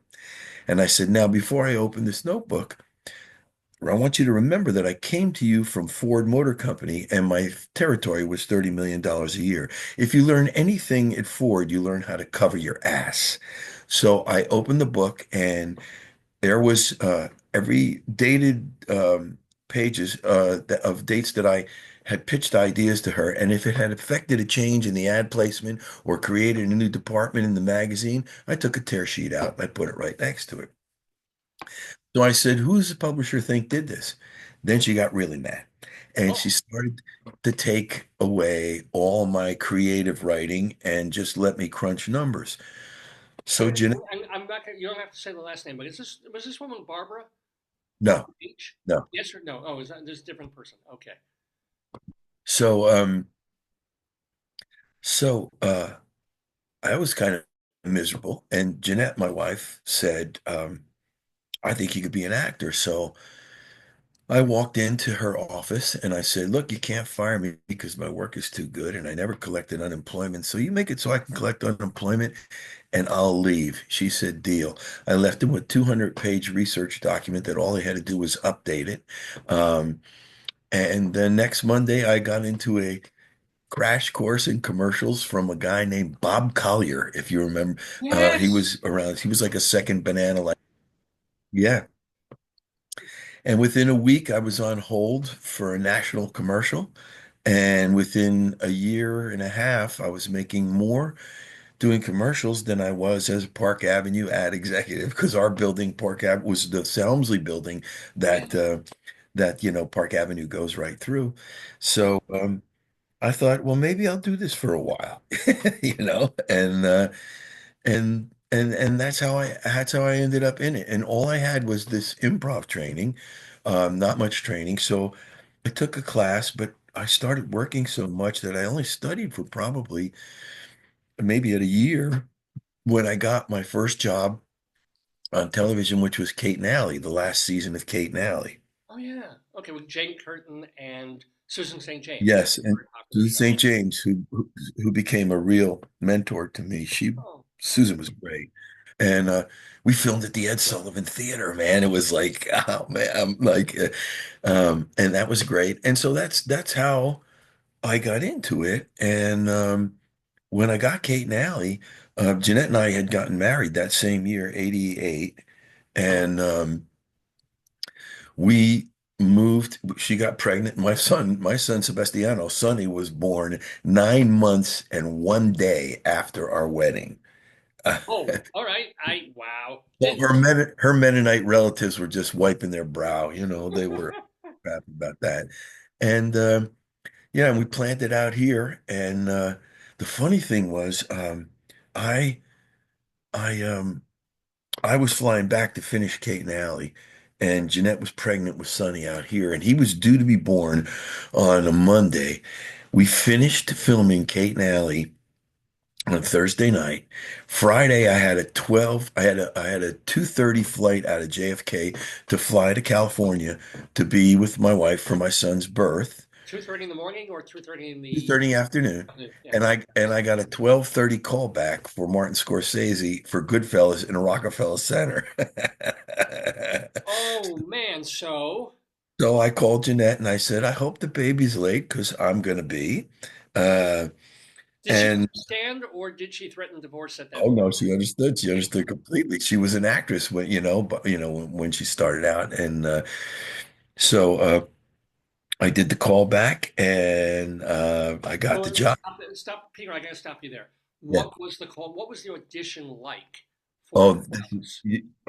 I think you'll like this story. So for the small, let me see if I can shut this light off for a second Yes, because of course. that's too Well, much. that's a little That's dark, too but dark, right? Okay. appropriate for Goodfellas. But yeah, all Yeah. right. Yeah. So at that time, for the small roles like I got, Scorsese was hiring mostly real mob guys or cops that chased real mob guys. So we all had the same scene to read, and he would pick a role for you if he liked you, right? Oh, yeah. Okay. Yeah. Yeah. It's So like Woody I, Allen casting for Faces. It's sort of yeah. So I walked into the outer room, and there's all these guys sitting there with silver sweatsuits and patent leather sneakers, and they're smoking cigars, right? The guy looks at me, goes, "What are you reading for?" I go, well, I got the signs for Sunny Bamboo. He goes, "You know him?" I go, "No, I don't know him." He goes, "I know him. You don't look nothing like him." Right? So I go, "Well, that's what they gave me." He goes, "Well, God bless you, kid." Right? Oh, all right. So then I walk in, and you have to remember that I'd spent 12 years in the business world, the last four at McCall's. I was still used to making the meeting mine. Even the auditions, I would try to find some way to make the meeting mine. Now, how are you going to do that with Scorsese, right? But because it's intimidating, and you want to be open, you want to kind of engineer the meeting around, just like in sales and in marketing, right? So I made up a story in the meeting, in the callback. My grandfather's name is Donato Scoresi. It's the exact same spelling without the S. Okay. So before we started, I said, "Hey, before we start, I said I got to ask you if we're related because I said to my grandfather, Donato Scoresi, that I was going to read for the great director Martin Scorsese." And my grandfather said, "Well, I think that we have a cousin at one time. We should take the S out of the name." Scorsese goes, "Really? Really? Because we can't find our relatives." And I'm going, "Oh, I'm screwed now. I made the whole friggin' thing up, right?" Ah, Oh no. So well, where are you from? He goes, "Sicily." I go, "No friggin' way. We're not from Sicily." He goes, "Where are you from?" I said, "Well, we're Napolitans." And he said, "Oh, you guys drink too early in the morning. You want to do this?" I go, "Yeah, let's do it." We read the scene and I got a part. Wow. Wow. And do you have any memories of who were you in the scenes with? I mean, were you with De Niro? I, Were you I, I actually was actually in a very iconic scene in that movie. I was the Florida bookie that they tried to throw to the Lions that turned them, that whose oh, sister turned them in to the first time they ever got arrested. yes. Yeah. So I mean, I got in the car in the middle of the night. It's 2 a.m. and we're sitting in Park Slope. And De Niro looks at me, and goes, "How you doing? I'm Bobby De Niro." I go, "Yeah, I know." He goes like that. And so De Niro face was created that night, and yeah, and it was Ray and De Niro, and it was a pretty interesting experience. And the thing was, they had to hold me for 3 weeks. That was only supposed to be like a 3-day job, but I think at the time, I think Ray's mom died during the filming of it, so I got paid for 3 weeks instead of three Thank, days. thank you, Ray's mom. Thank Yeah, right. you There know, you go. good for her. Yeah. But so yeah, that was a crazy experience. That was just, Do you and have any memories of Scorsese's direction? I mean, did you have that sense that you were working on a great film, or was it just well, I mean, a Scorsese movie? It might not be a hit or anything, but it feels like it's good, and I'm oh sure. yeah, yeah, I mean it's Scorsese. You know it's going to be a hit. You knew it was going to be a big deal. So I played a pawn. I mean, I just did whatever they told me. I did whatever they wanted to do. There was a really embarrassing moment. Um, in the scene where they're punching me like this, they're punching me, and I've got to sell the punch. So they're taking the shot from the master shot from the windshield, and they're fake punching me, and I'm throwing my head back. Well, at the time, I was studying martial arts, and with a violent action like that, you usually release a sound. Well, I couldn't ki. That didn't work, right? So they go action, and I went back to third grade. I'm going like this. Cut. The sound man comes over. He goes, "You don't have to put that noise in. We can fix it later." I'm so embarrassed. Oh shit. We can fix it in post. We can, Yeah, yeah. we'll fix it. We'll put it in later. You don't have to do that. I'm like, oh God, right? And Except then that Raging Bull, Scorsese knows exactly what sound he wants a yeah, fist oh in yeah. the head to But sound yeah, like. but it was just so embarrassing that I went back to third grade. It was like a Batman, the old Batman cartoon, zap, pow, pop. Yeah. Uh so and after every take, De Niro would get out of the car, he'd walk, 20 feet away. Him and Scorsese were talking like this. And they come back, and one thing happened. Well, it wasn't embarrassing for me, and of course De Niro never gets embarrassed. But Scorsese comes up to me, and goes, "Okay, Bobby's gonna slam your head 2 times into the front seat. You're gonna come up, you say your first line, then he's gonna punch you, then Ray's gonna punch you." I said, "Okay, 2 times into the front seat, right? Action, boom, boom, hey, boom, cut." They come, Scorsese comes over. I said, De Niro sitting right there. I said, you said 2 times in the front seat, right? He goes, yeah, 2 times in. I said, listen, I can lose the line. I don't have to do the line. He goes, no, no, I want the line 2 times into the front seat. I don't want to say, De Niro can't count. He smashed me 3 times. You want me to do it the third time? Tell me that. Don't, you know? It was a little bit interesting, you know? So, Well, what was yeah. that? It's method acting. Yeah, that's kind of a method acting thing. Well, De Niro, you could. I remember when he was on Broadway, like in a show called Cuba and His Teddy Bear, and his co-star couldn't count. I mean, he didn't know what the hell De Niro was going to do or say because he Yeah. was like, "I'm going to try this. I'm going to try on Yeah. stage," Yeah. and Yeah. his co-star wasn't ready for that. Yeah, no, that's he likes to do things that way, and I like it. I mean, I come from an improv background, so I'm fine with it. But when I'm working with the greats and they give me a formula, I stick to the formula, because if he wants the line on camera, that's the way it's going to get on camera. But so no big deal. But it was funny because I wish I should have, I wish I would have said, well, you tell Bobby, He's the one tell him. who's slamming me 3 times. Yeah. What other legends in your mind have you worked with? What other real kind of like, I cannot believe I'm either being directed by so and so or that I'm acting in a scene with. I had a small part in, I don't know if it was cut out or not, but as far as directors, Postcards from the Edge. It was same casting person when I got out here. And I was able to work. I was it Was that was Nichols? Was that Mike Nichols? Yeah, Or Mike yeah. Nichols, and was able to work right across. I mean, Meryl Streep and I were in a scene together.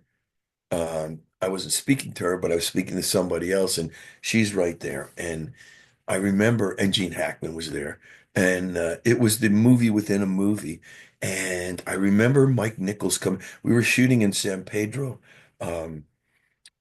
just below Long Beach, and this was the particular scene where Gene Hackman's character, the director of the film within the film, yells at Meryl Streep, or chastises her. And so Mike Nichols wanted her crying in this scene, and he wanted the sunset right behind her as she was crying. Well, so they ended up the way the timing was going. We ended up, he wanted to shoot the end of it because the sunset, the natural sunset was happening. So he goes up and I watched him. He says, Merle, can you help me? He said, I would like to get this shot now, blah, blah, blah. She said, give me a minute. And she closed her eyes. And this is around the time, you're talking like 1991 or something like that, when everybody was touting Meryl Streep as a great actress and people were divided into camps. Oh, she's just a technician or she's not, blah, blah, blah. And I said, and I watched her. She opened her eyes 30 seconds later. And not only was she crying, but her eyes were bloodshot, as if she had been crying, you know? And and I looked at her and I said to myself, you could call her a technician, you could call her whatever the hell you want, but that's the kind of tool I want in my box, you know? That's amazing, and just to be so there. And then I did a small movie. It's one of the best jobs I ever had because I got to play something that people at my level don't get to play. I played a Greek mobster in a movie called Shelter. I got to speak in Greek and use a Greek American accent, and you don't get to do accents and melodies unless you're Dustin Hoffman, you know. So for my level, it was a great job, and it was a good little movie. And Charlie Durning was in it for a little while. Oh, yeah. And I was just telling the story last night. I have an actor friend staying here. He lives in Atlanta. And I got a great acting lesson from Charlie Durning too, because actors of my generation, I'll say, we have this thing about, and it comes a little bit from method. I won't say solely from method, but it comes from the attitude of this generation that we wallow in making the opposite choice, do the opposite of what everybody thinks. And I'll tell you something, in your process, doing the opposite is a great thing. But sometimes doing the opposite in the project doesn't work. I'll give you an example. I worked with Nick Cage in we did a big movie together, and he wrecked the movie just being a dark character. He was the hero of the movie. He wallows in doing the opposite. I don't think he I think he ruined Peggy Sue Got Married actually with that stupid voice and all that stuff, you know. So there are actors who good actors, but they're powerful enough that they wallow in making this opposite choice. So that's all we think of first. But it's good if it's in your process and you go through it, you don't need to use it. As an experiment, you try it out, but you have Exactly. to You know, try out or your director every has to know, no, exactly. yeah. Exactly. So I watched Charlie Durning had this scene. He's talking to me and my brother, played by Costas Mandylor. And his line is, "We have enough to put you and your brother away for 80 lifetimes. We have you." He goes like this with his fist. And I'm like, what the hell is that? Charlie Durning, Emmy winner, Academy Award nominee. What the hell is that's a stereotypical, that's the way everybody does that. And he kept saying, he goes, "We have you."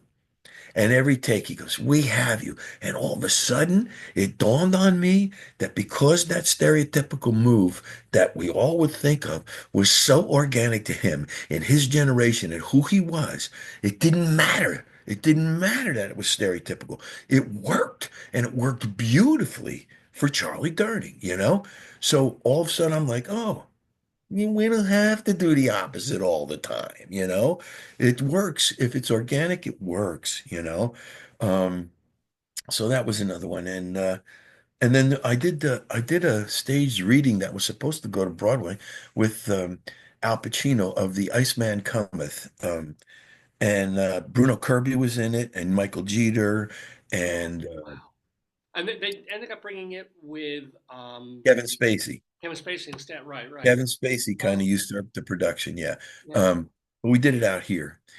And I was watching Pacino sitting like 5 chairs away from me, and the audience is all out there and they're watching Al Pacino, right? And first of all, The Iceman Cometh is the best play for a lead to do because you actually come on to an ovation from the characters in the play.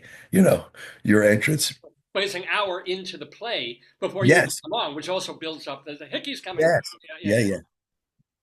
So um there's a part where he breaks down, and I'm sitting 5 chairs away, and I hear this sound that reminds me of a sound I heard in his movie And Justice for All, which I think is one of his greater movies, where he plays the lawyer, and he's like going like this, and I'm looking at him and I'm going, he's not crying.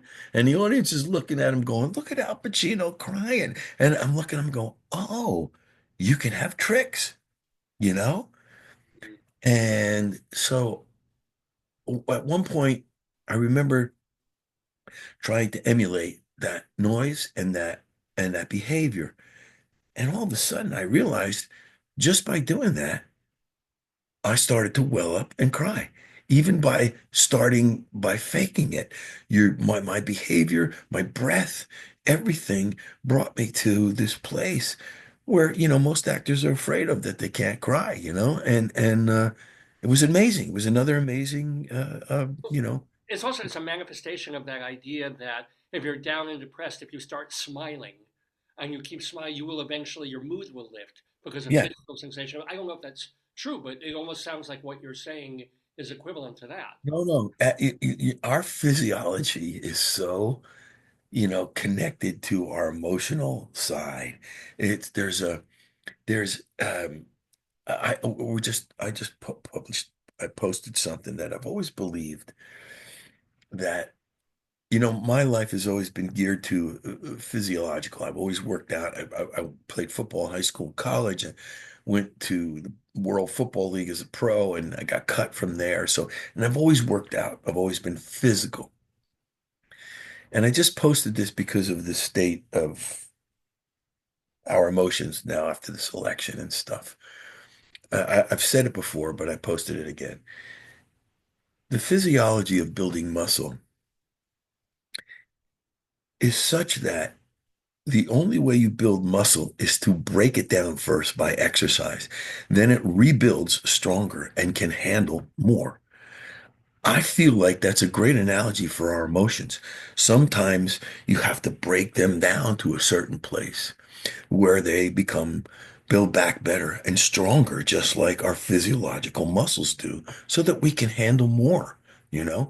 And and the only reason it came to my mind is because, as I said, most of my life, I think I've been an emotional being. I've been more a physiological being than emotional, you know? Uh, I do find at times though, when when I have to do a character or have a moment in something, I have such a good memory of every success and every failure, every joy and every sorrow, from the littlest to the largest, that it's a catalog in my mind that I call upon that stuff and use it to build a character or build a moment, you know. Wow. By the way, we're talking with Peter Onorati, of course, actor, and we're going to ask you so much more. But if you have a few more minutes, we'd love to speak with you more about your career and all these things. But I'm going to ask you a question that I asked an actress, a very well-known actress, and she said it was a stupid question, and she got kind of pissy for the rest of the interview. But I'm going to ask it of you. Was there a role that you tried out for that you really, really wanted, and didn't get? Plenty. Yeah, plenty. Actually, if you just saw the documentary on Sopranos, I read for Tony Soprano. Um, I Oh, also read for Richie Aprile, and I also, in the end, there was a there was no breakdown for this role, but it was between me and Buscemi for Tony B. Wow. whoa. And so although my Italian relatives kept saying to me back in New Jersey, "Hey, I'm glad you didn't do that Sopranos. It makes us look like shit." I said, I'm not so glad." Um, Yeah, because Goodfellas made them look really wonderful. Yeah, right. yeah, yeah. But the other thing, there's another one that ended up being a big problem for me, and I was doing a pilot for Warner Brothers. I don't know if I'm not going to mention the guy's name, but he became a big, big, big person at. He left Warner Brothers and went to Paramount, ran CBS, blah blah blah, and then just had a huge fall from grace a couple of years ago. But I think we can look him up, given yeah, all the details that you don't have to say the It name. It's begins kind with of like the Google. A. you'll know it. You'll know it right away. Yeah, Anyway, yeah. Jewish guy who has cancer now. Is that the fella? No, no, no, no. uh, Yeah. and without getting to specifics of the story, it involved. I did a pilot for them so that they would present me as one of their top choices for ER. Ooh. Okay. Now, I told them I wasn't going to do this series. I would do the pilot because the show went in Portland and my kids were 4 and 2. And I said, I'm not going to Portland for 22 weeks a year. My children are, young. He said, that's okay. Just do the pilot and we will present you as one of our top choices for ER. Well, this whole deal blew up in my face. What I was doing a favor for them became a real problem. So I don't know which role it was. I think at the time, Clooney and I were close in viability. Casting wise, even though he's younger than me. Um, and so they told me it was the other role of Tony Edwards that I was up for. But I said, that's bullshit. You either want Tony Edwards or you want me. We're not the same, right? And there's a whole Yeah, you're strange very different types, Anthony. Yeah. Oh, there's a whole strange backstory that Clooney had signed on to do a pilot for somebody else. And I met these guys later. And when he jumped off of that pilot that he signed on to do ER, they said they wanted me. And this person in charge said, "Oh no, he's doing the pilot I told him to do in Portland." He did that twice for two other jobs. And then when this whole thing blew up, he put the word out. I could not do a lead in a CBS show, and I didn't get a lead in a CBS show for 26 years. My first lead was SWAT 6 years ago, 7 years ago, on a CBS show. Yeah. Because So it's interesting. So a lot of your TV work is in Stephen Bochco's shows. I sort of see him as a guru who was Watchko was my mentor. He was amazing to me. He's the one that made me a leading man. When I came out here, I had Kate and Allie. I had done this movie Firebirds with Nick Cage and Tommy Lee Jones and Sean Young um, out here. And then Stephen cast me in Cop Rock. And I think I was the only untrained singer in all of Cop Rock, which was a little intimidating. Um, and then when Cop Rock was canceled so quickly, I knew nothing about the business really. And Steven called me and he said, ABC's going to call you. They want to hold you. I go, what's that? He said, they're going to pay you this much to hold you for an ABC show. I went, really? They pay me that much just to hold me for? He said, yeah. So I said, okay, great. And so in the meantime, Civil Wars comes up and he wanted me to do a part on that. And the part was of a private investigator. And I went, well, I had met with a couple people on I forget what the show was. But I had met with a couple people about doing leads in shows, right? So I said, well, wait a minute. These people are looking at me at leads. I just did a lead for you. Why you don't want to give me this, the lead, the lawyer in this? He goes, well, I'll think about it. So all of a sudden, I'm looking at the part of the lead lawyer with Mariel Hemingway. They hadn't, you got that, yeah, yeah, they didn't have Mariel at the time. They didn't have the female lead. So in the midst of all this is another thing I learned about the business. So since Stephen had a deal, 10 shows, $40 million. That was back in 1988 when he got that deal. $40 million then, right? So in the middle of this, they were dicking around with my contract, and I get a call from Stephen Cannell, and he says, I'd like to meet with you on something. So I go in, and he wanted me to do the commish. Oh, which the Michael Chiklis role. Chiklis did. Yeah. And I said, well, it's great. It's a great role. I said, but you're shooting in Vancouver and I have 3 kids and I'm not going to Vancouver, right? So he said, oh, I understand that. He said, and he and Bochco were buddies. They worked together at MTM Studios right in Colombo and all that stuff way back in the day. They're great friends. Um, so in the meantime, again, they're messing around with my deal with Civil Wars. And Cannell calls me back and says, hey, if I move the show down here, would you do it? I went, Oh. yeah, yeah. Well, they didn't. And finally they came up with the right deal for me for Civil Wars. And so I signed on.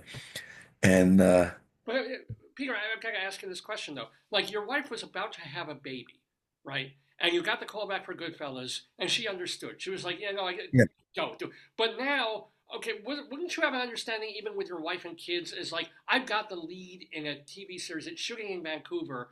Raise the kids. I'll send the checks. yeah. Why not?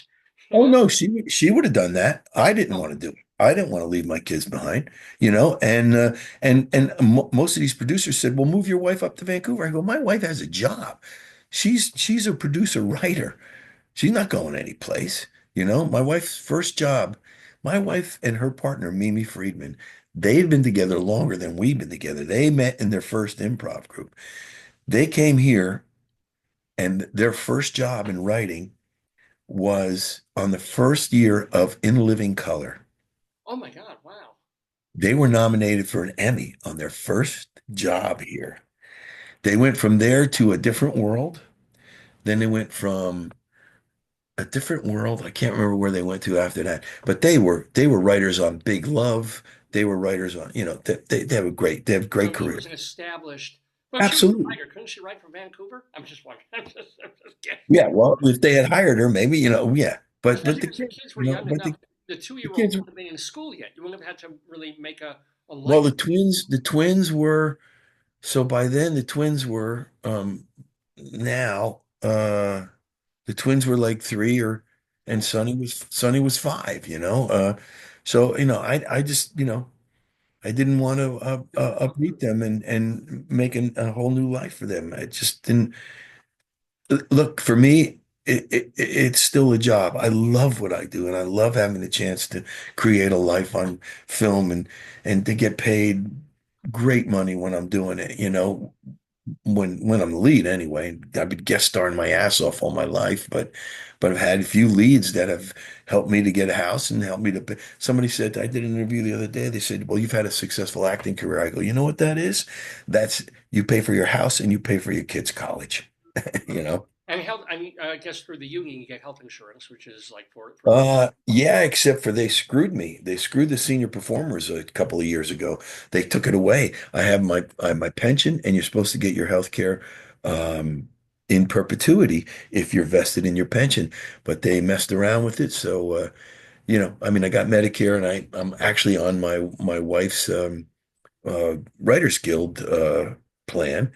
But all our lives we used the Screen Actors Guild plan. I used it to have my kids, and that was it. Um, so no, there's a problem, and but without going into the politics of it, it's crazy, and they need to restore it for senior performers anyway. I mean, who need it more than anybody else for the most part. Exactly, Let, exactly. let me. You know, Oh God, so many other questions. Do you still have a few minutes? Because this yeah, a is. couple more minutes. Yeah, a couple more. All Yeah. right, so I've got to ask. You were in the movie Scrooged with Bill Murray. Do you have a Bill Murray story, or just? No, I didn't have and I think that scene was cut out. I played a cop underneath the Williamsburg Bridge or something. I've watched Scrooged a couple times, and I think that scenario was cut out. It was just a little scene. Okay. Something was happening. I don't even remember the scene, but yeah, I'm pretty sure it was cut out. I didn't see it. Yeah. And well, were you in a scene with Bill Murray that was cut, or was No, it wasn't with Bill Murray. It was just two cops under the bridge reacting to something. Sorry. Yeah. Well, all right. A different question then.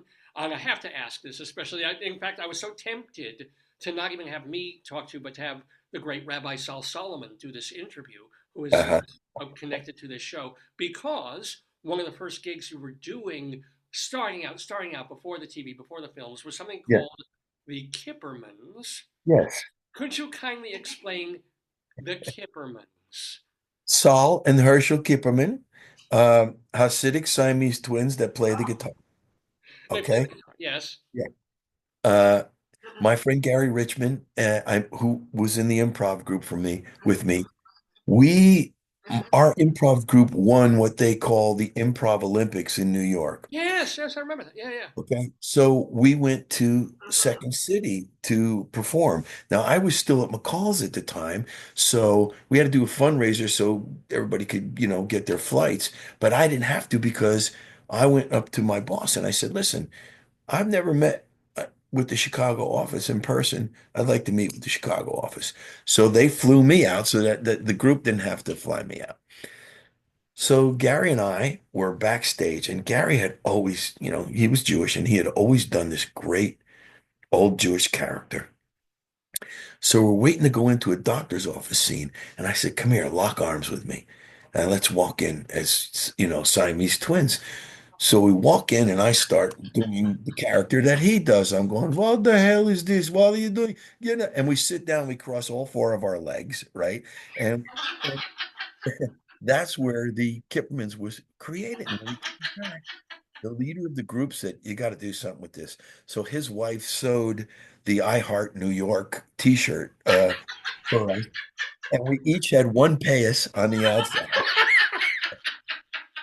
And we did this shtick, and we did it on the Uncle Floyd show, and we Oh, did the it. Uncle Floyd show. You were on that. Oh my God. Yeah, we were on Uncle Floyd twice, and we used to do it at the stand-up club. So my wife and her partner Mimi would do stand-up, but we would do the Kippermans in the clubs. We did the improv one time, and we killed. But Silver said, you guys are now your music act. I go, what a music act? We're singing, on the rug again. That stupid dog made on the rug again.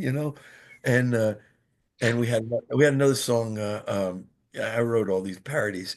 Um, I was we, going to show this is the yep, there parody. they There are. is video footage of you guys on the Uncle Floyd show way back when. Yeah. Thank you for that. Thank you, hon. Yeah, yeah. We're talking about right there. We're talking about we had a tough life. We don't like to talk about it. Worked in our pants deli for a little while. Then we had an audition, and I said I'm not doing another audition.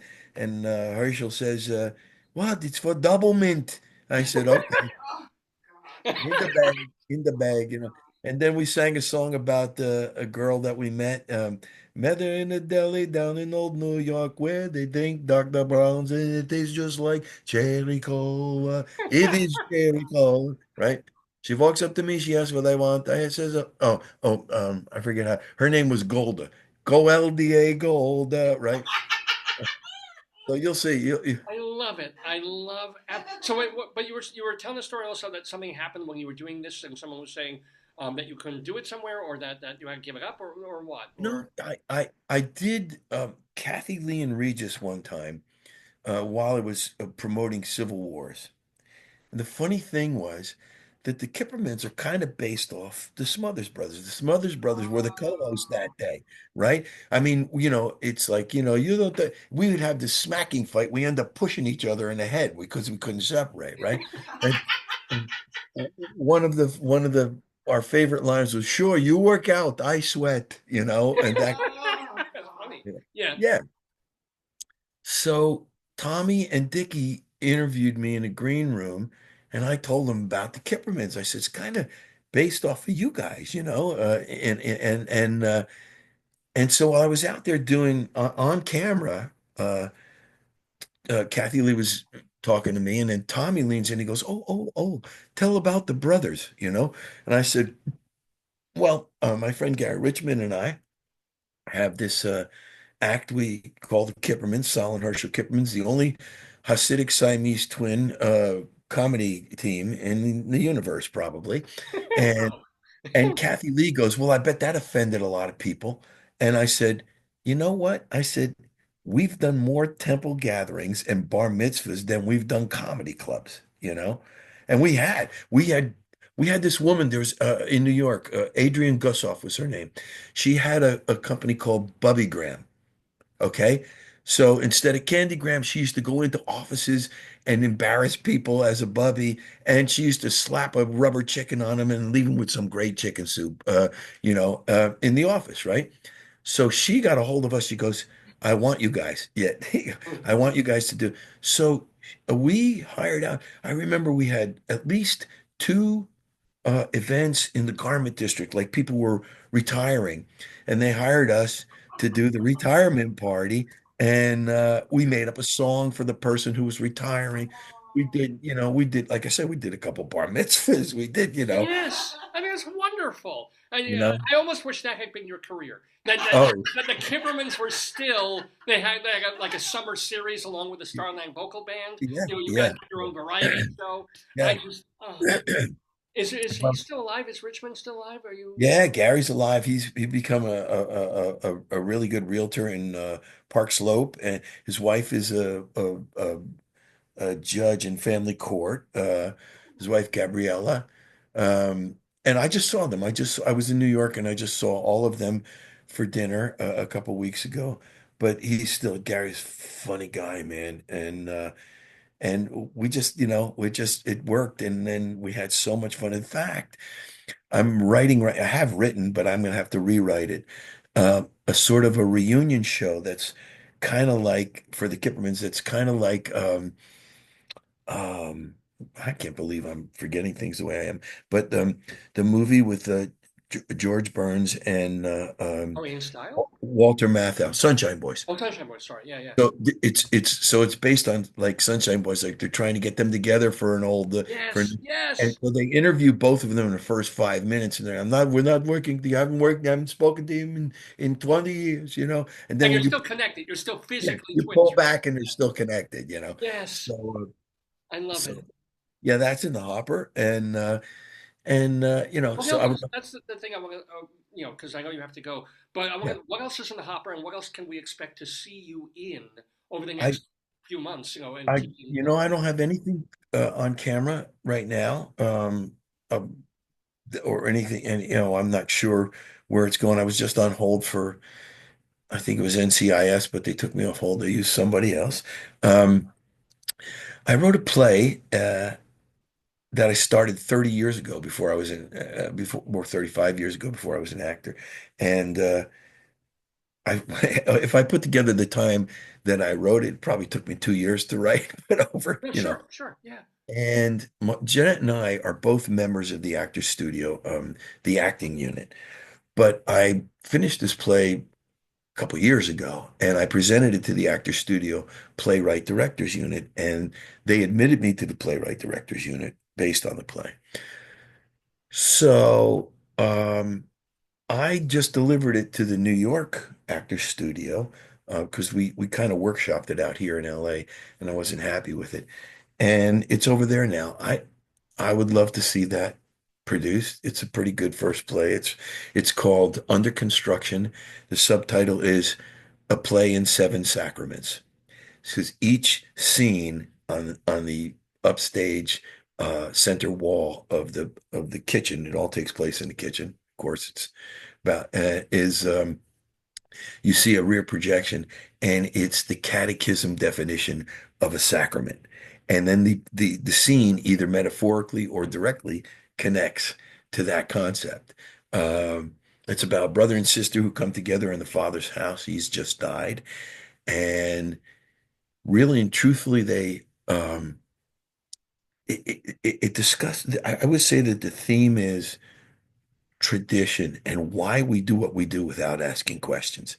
We do because mom did it that way, pop did it that way. We never ask questions. So the sister is trying to raise the brother who has stayed in the family. She's moved away, trying to raise him out of that that box that tradition holds him in. Uh, and he's not having any of it. And there are times when he'll say something like they're talking about religion. We discuss all kinds of stuff. And she's trying to elevate his consciousness about God and everything else. He's not having it. And he says to her, listen, if that place down the street with those two big oak doors, if that's where I think God is and I'm good with that, why you got a problem with it? You know? And she says, you know what? You're right. If it works for you, okay. I'm just trying to, you know, you're not going out in the world with that idea, but go ahead. If you're good there and, and you have a good life with that concept, well, what's wrong with that, you know? Yeah, whatever works, Yeah, works. To quote a Woody Allen title, but yeah, yeah, yeah. yeah. If it So, works for you, if it makes you happy, yeah, yeah, why change? Why yeah, rock the boat? If it doesn't, then you got to find something else. yeah. If there are questions, then, you look. But um, so that's that and the Kipperman thing. And um Uh, there's another thing that I've been trying to get up, but I'm just put it aside for a while.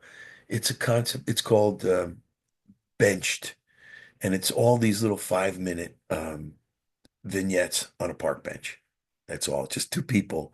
Right. So because we don't converse anymore, we don't discuss things anymore. Everybody turns away from everybody else, and these are, like all these little vignettes. So I kind of like to Are you build a thinking little. of that as maybe a web series, like shooting them on a bench and Yes.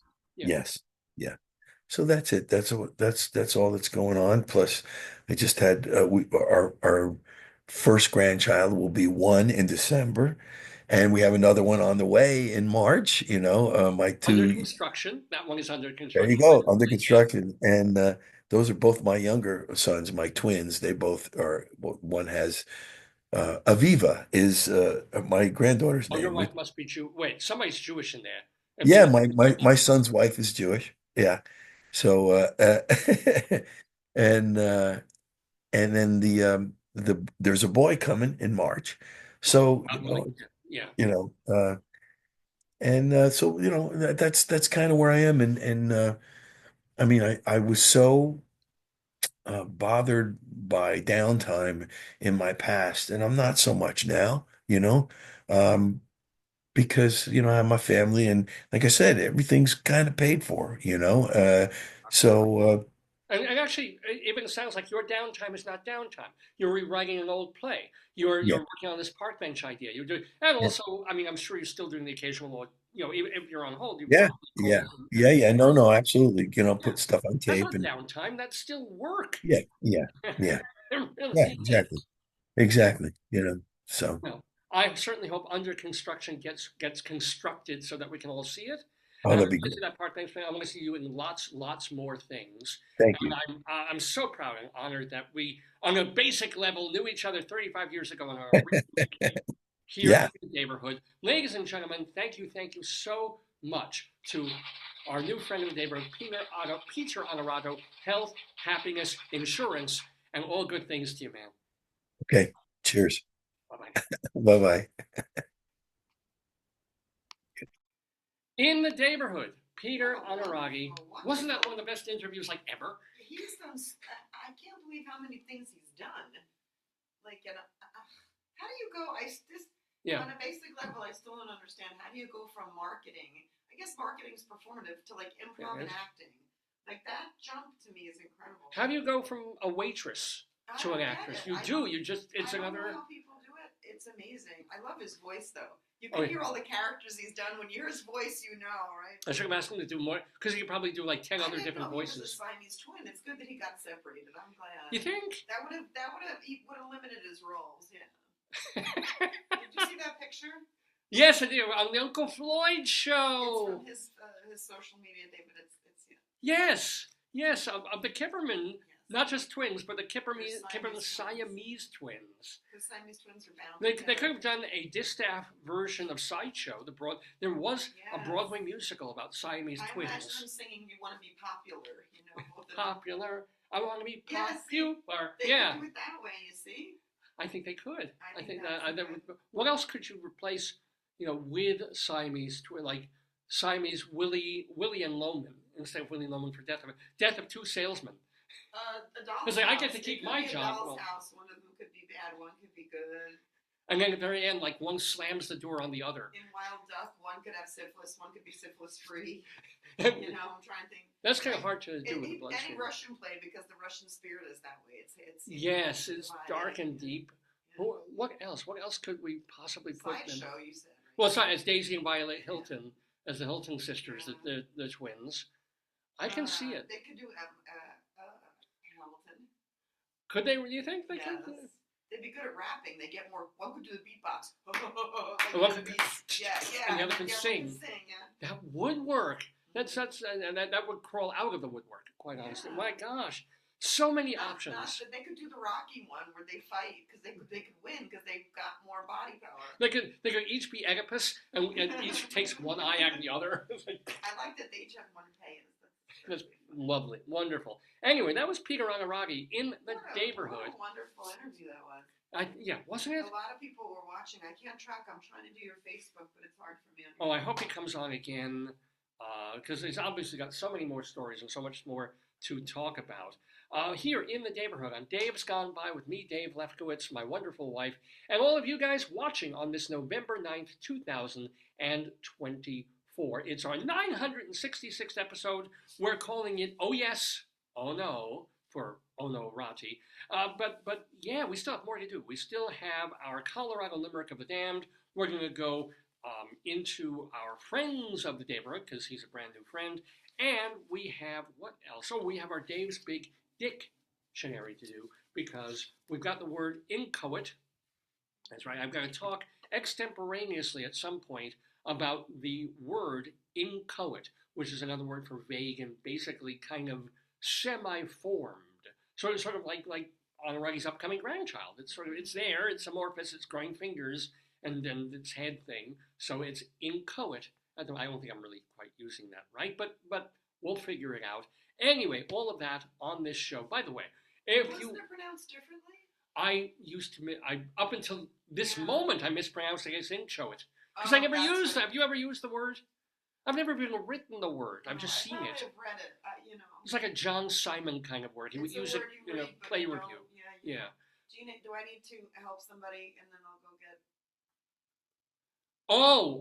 Actually, I don't know if we're going to have time for story. Okay. Yeah, so Okay. Rabbi Saul's going to take a Okay, break okay. this week because he's been I lost so track of busy it.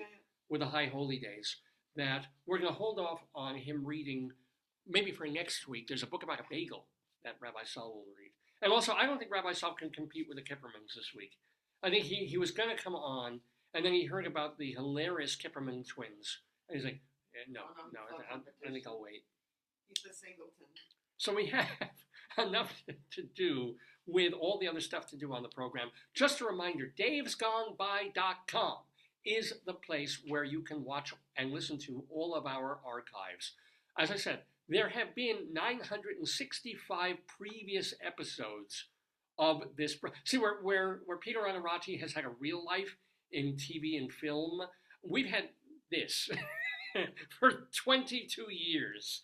But this is still visible. This is still there, right on davesgoneby.com. You can go listen to our first episode, our 100th, our 500th, our 900th episode are all there for free to stream and enjoy. Just go to davesgoneby.com. We also have put our archives at archive.org, which seems to be half working more and more. Like a week ago, it showed the page of the episode, but it wouldn't play. I think now things are playing again, so you can actually, if you wanted to, see the same interviews and the same full episodes of Dave's Gone By on archive.org. So give them a look. And then also, our audio archives are at castbox.fm. This is just the audio Is that of other the programs. place up, David? What's the other place? Which other place? The Well, one with the videos. well, archive.org. Is that up now or what? I'm saying it's seems to be up and basically working now. I don't think it's allowing uploads, so we weren't able to upload last week's show at archive.org. But but the older programs I think are starting to I'll work look it up and see. because archive.org got hacked and 31 million people's like credentials and things were stolen, hacked, grabbed, whatever these animals do who go into websites. What do you put, DGB or how do you? Dave's Gone By. So see if you can open up an old episode of the show on archive.org. It says search metadata, search text. Hmm. The search encountered an error. Error. Because the website itself, the whole archive.org was basically offline for about 3 weeks while they're slowly building back the website, presumably with more firewalls. No luck. So it might be another couple of weeks before we're really back. But it's okay. You've got davesgoneby.com. You've got the audio archives at castbox.fm. We also have a YouTube channel where pretty much all of our stuff is, except things that got muted or blocked in countries for copyright reasons. And what else? Yeah, I mean, lots of different ways to find the same content. And remember, if you keep scrolling down Facebook, you can see pretty much every show we've done over the past 6 or 7 years since we've been on video. So there's a lot of Dave's Gone By. Tons of ways for you to join us in the Daverhood. Not just searching metadata. What should I search? TV? Well, you can try look for look for Hollenbeck, since Carol wrote in. See if you can find her interview. Oh, yeah, find me. There might be archival footage of Louis Lefkowitz, the Attorney General, but we'll see. Anything come up?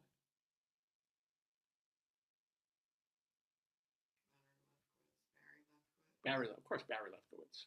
Wouldn't it be Barry Lefkowitz? I'm going to do a lot of court cases. Should I do David Lefkowitz? Yeah, try, or Dave. It would be Dave, really. Creator. I'm going to put in the creator Lefkowitz.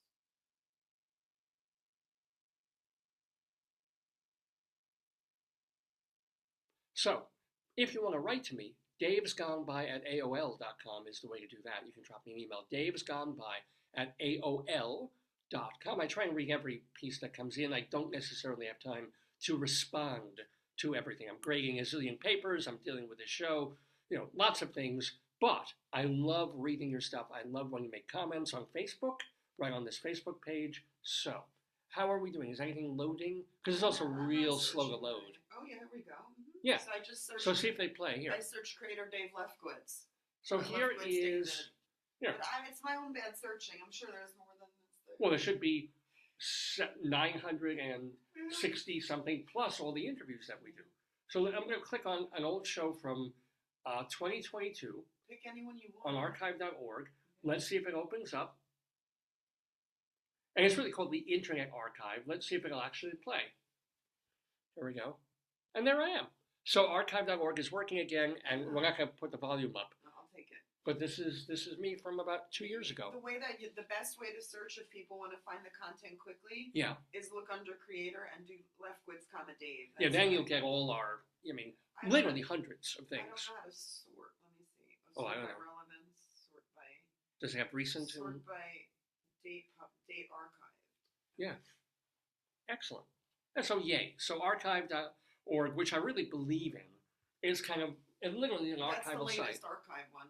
Yeah, let's see. This is from October 5th. So that's pretty recent. I mean, Yeah, but it's a month already, so I got to go and make sure all the things from the past couple of weeks have been loaded up there. So maybe they're busy, too busy cleaning to upload, Yeah, well, yeah. So. But I found the easiest way for me because the search didn't pull up anything. Mhm. When I did Days Gone By, if you search under the creator, or it's advanced search, you do creator and you do Lefkowitz David. So archive has everything from up till October 5th. So it means things I tried to upload probably haven't gone in, and I've got to do like the last month of shows. Plus, we didn't do that many shows. We missed 2 weeks, so it really isn't missing a whole hell of a lot. Because we were away 1 week, and 1 week was Yom Kippur. So, and I was with the Kippermans on Yom Kippur. So there you go. Anyway, it is about 10 after 11 Eastern Time here in the Daverhood with me, Dave Lefkowitz, and my wonderful wife. Here's the deal. We have stuff to do. So why don't we, let's see. I guess this does already bring up the time for, no, we haven't done this in so long. I'm going to lower the desk. Can I get my tea? You can get your tea. I didn't make it stop. Well, wait, can we do this first thing? You can get your tea. Give me 1 second. We got to do other things. All right, hold on. But, ladies and gentlemen, this is a segment, and I know you've missed this, because it's been a little while, that has to do with my feet. Yes, ladies and gentlemen, this is going to be Bunion Watch. We're bringing it back, because I'll explain, as if anything in this show needs explanation. But Bunion Watch came out of my starting to teach again once we moved to Maryland 2 years ago.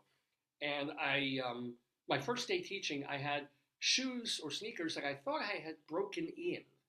But I teach on my feet. I'm not one of these teachers who sits behind the desk and kind of calls out a little bit. I walk around the room. I'm super active. And so I'm wearing these sneakers, and I feel them rubbing and rubbing and rubbing on my foot. And by the time I get home, it's like an open sore. But it's not on my bunion, which is weird and odd enough. It's on the top of my foot, near, on the side of where my bunion would be. But I thought I would share that on camera with all you folks and say, hey, I'm open about almost everything on this show. Not everything, but I tell everything. And this is a show about warts and all. This is a show where I almost showed you my phlegm this morning. So why not share my beautiful, giant, enormous, wonderful bunions? So I did. And then not every week, but very often since that episode 2 years ago, when I started teaching in the fall semester, and I pulled off my sock. Dude, I'm so tired. I need breakfast. Oh, well, breakfast has been waiting down. You want to go get it? Go grab it. Can I eat it? All you gotta do is nuke it. I'm gonna eat it in here. Yeah, fine. Grab a tray. So, do you want to eat breakfast looking at my bunion? Yes, I do. Give me a second. Yes! Yes! Yes, all right. I'll stall a little bit. Let me get my eyes back on camera then. Here we go. So, the idea was to show the healing nature of that terrible, painful scab that I had for a few days, and then watch it healing, but also to show that, hey, like so many millions and millions of people across the world, I not only have feet, and I not only have wide triple E feet, but I've got major, major bunions on both feet. And I thought, you know what? Let me check the size, the shape, the condition, the color, the beauty of my gorgeous bunions. Because I have a big one on my right foot and a smaller one on my left. We call this, people who have been watching and really enjoying the Peter Onorati thing are like, oh, this was such a good show. This was such a great interview. Wait, oh, this is what this program is really all about. It's like, once you get rid of you're done with the interview, it goes back to incredible pointless stupidity and grossness. Well, there's nothing gross about my bunions. They're lovely in their way. And I'm going to share them in a segment called Bunion Watch.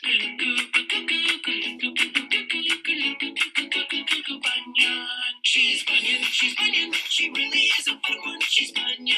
Listen, doctor, to my plea, it's time for bunionectomy. Bunions, they're a pain in our feet. These feet of mine have got to go, please get these bunions off my toes. My elbow foot will always have my elbow foot. Bunions, painful, bunions, painful. Yes, ladies and gentlemen. And again, I must add at this juncture that my bunions are, thank goodness, not painful. Many, many years ago, one of them was giving me a bit of a problem. But they're large, they're notable. They force me to wear Velcro shoes or shoes that are created for people with particularly wide feet. I'm okay with that. I am, because they don't generally hurt. But they are obviously giving me hammer toe, and they're obviously quite prominent. So, ladies and gentlemen, you can tell I'm wearing shorts. So here, ladies and gentlemen, is Bunion Watch. Behold my right leg, my right foot, and there it is. It's quite pale today. It doesn't have the redness that I usually get to share. But oh boy, it's almost like a giant pimple on my foot. Look at that. Look at that bunion. I have the bunion bulb to cast some light on it. There we go. Behold the circularity, the beautiful nature of my foot bunion on my right leg, on my right foot. Notice how it has caused this hammer toe here. That isn't quite totally crossed over this toe, but it certainly has created. Look at the gorgeousness. It's like a mountain of bunion. Now, yes, this is the segment of the show for people who have foot fetishes. Please enjoy, assuming that you are enjoying. Bunion on right foot. It has not appreciably changed in the 2 years that we have been doing Bunion Watch. Now, let us behold my other foot. I do have a second foot here. And this is my left foot. It has a bunion too. It's looking rather prominent today. Usually compared to the right bunion, it's kind of meh. It's not really all that interesting because it is significantly smaller. But today, it is quite smooth and beautifully formed. Look at it. Look at it. Let's circle it with a bunion bulb. There it goes. I'm going to bring it up to the camera if I can. It's rather difficult to do this, quite honestly. Surprisingly so. We'll get up on that thing. There. Oh, yeah. Oh, yeah. My wife is going to eat her oatmeal. Well, oh, I never show it from this side. Yeah, that's an unusual. This is the other side of the bunion. Wow, that's a triangle. It looks trapezoidal, honey. Let me see if I can do it with my right foot without falling off the chair. Please don't. Well, David. I can. David, you won't go to urgent care. So be careful. There it is. Bunion Watch, my friends. Get your feet ready because we're going to go to they have food trucks too at the place for you. Oh yeah. Well, I had a quick breakfast before the show started. So, by the way, sometimes to keep my bunions looking smooth and gentle and beautiful, I love to give them a very a good solid mammo wipe. Really? I don't know, where did I find this? I gave it to you. It's when you go for the mammogram, you're supposed to wipe if you have like stuff on your Tits. yeah, then what happens is you're going to get bad film, so they want you to wipe them down. So if anybody, I've kept I this. think it's probably expired, honey. Oh, it's sealed. It's like a condom. It'll last years. Yeah. What is it? It's from Bracco Diagnostic Inc. in Monroe Township, New Jersey, for external use only. Yeah. As opposed to what? I don't know. And how else would you use a mammo wipe? If only, this show really had sponsors. The things that we would bring in, like brought to you by Mammo Wipe and No, Jamaican but cock flavored why don't you soup. make one, like, you know, they have the column patch they were putting on kids. Imagine they had a patch they could put on your bunion to relieve the pain. They're probably steroidal or something, or. But like healthy, like Yeah. No, I get it. Like, well, maybe if the bunion was painful, I'm not kidding. That stuff you use Arnicare or Tiger Balm. topomyosin. Yeah, Topricin. Maybe you put that on the bunion itself, and at least you feel a stinging that takes away the painful stinging. And so it masks the thing. Like Tiger Balm feels really great when you put it on an aching place, but it's not really doing anything. It's just sort of making it ache differently. It's like, oh, it's all stingy and cold. This feels nice, whereas I'm stingy and hot. So it's not really curing anything, I don't think. It's just taking your mind off one kind of pain. Because you were the one who taught me. You were the one who taught me the benefits of tapping when you have a headache. Because you're breaking the pain chain. So if I get these very minor, sometimes headaches over this eye. I don't know why. It's always this eye, and I get it in the brow and the ridge over here. And I feel it's going to stop bad. We're not talking migraine city or something that keeps me from being me. But if I'm feeling it, and I go boop, and the very act of why do I get a minor headache over the same eye all the time? Yeah. What does it say?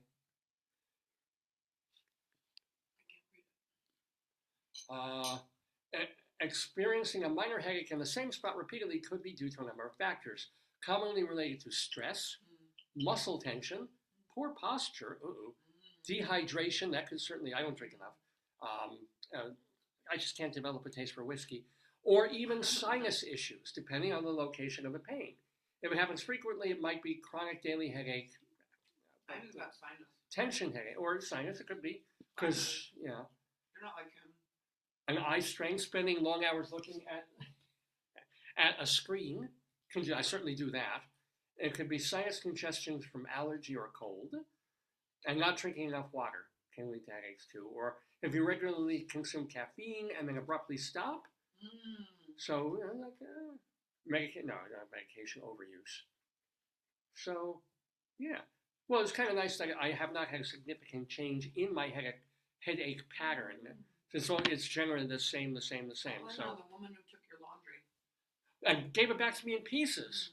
I hated that, but I heard that she ended up giving it to this enormous fluffy penguin. Oh, she's like, today's Thursday. Wear your polka dot blouse. Okay. Anyway, it's 20 after 11 in the morning. We've done Bunion Watch. It's been so long. I feel so good. My feet are really cold right now, but they feel free. They feel happy because they've been on TV. Well, you used to always take your shoes off. Maybe now your new gig is you take off your socks too. Oh yeah. If we get to the 1,000th episode of Dave's Gone By. I have ones that are side sandals. Well, I've been wearing for school. I've been wearing the ones Skechers that you slip in. You don't have to. You don't even have Velcro. You just put your foot in it. Come on. And eventually, at a certain point, there's just going to be shoes that you kind of slap them on your feet and they're there. They have some now that are like socks. You just pull them on, Really? Makes sense. Everything, Why not? Although I still don't know how do women and some men, like my cousin Philip, back when he was married to my cousin Karen, when she was alive, they were hippie-ish, and he wore sandals, but he wore the ones with the tog thing between the big toe. How does anybody wear that? That is the most annoying. You got to try and keep it on your foot. It's digging ridge between your big toe and your middle toe, I cannot, in no way, shape, or form can I wear togs. I find them unbelievably uncomfortable. I don't know how you do it. I can understand wanting the freedom of having your open shoes in the summer and stuff, but then it's always like there's little bits of gravel and glass that you're constantly shaking out because there's nothing protecting your foots. Not for me. Just give me a comfortable shoe, light, soft. I close it with a little Velcro or I put my foot in. It's protected. I got the sock. You can notice that your bunion is better, feeling better with those shoes? They don't really feel bad in the sneakers, except they are more enclosed. And I feel a little tight after I've worn them all day. Mm-hmm. So it is rather nice, especially now that the Sketcher is conforming more to my foot. When I first got it, it felt a little big and weird. Memory foam. Is it? So it's figuring out what my foot feels like. And also it's been warmer. So my foot is more expanded in the sock. And so I put that on and it's filling the shoe more, maybe than it will when it gets back to like 40, 50 degrees for the winter. I don't know. And I will report the results to you in future episodes of Bunion Watch.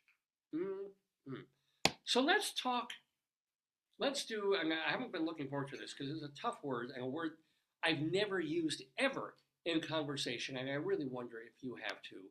It is our Merriam-Webster. Have you ever said that word?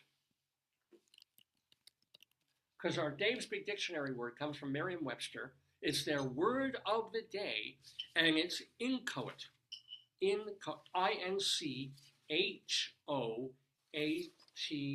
So I'm going to bring it up on the screen here. I'm going to bring up Merriam-Webster. Yeah. Extra, tell all about it. It's Dave's Big Dictionary.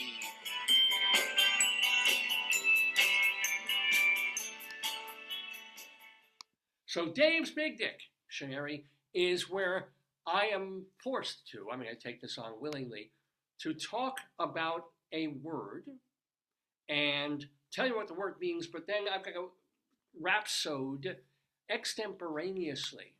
Whatever that word brings up in my mind, whatever it, whether it's really directly talking about something in my life about that word, or just whatever pops into my head and I go for it. So here's the deal.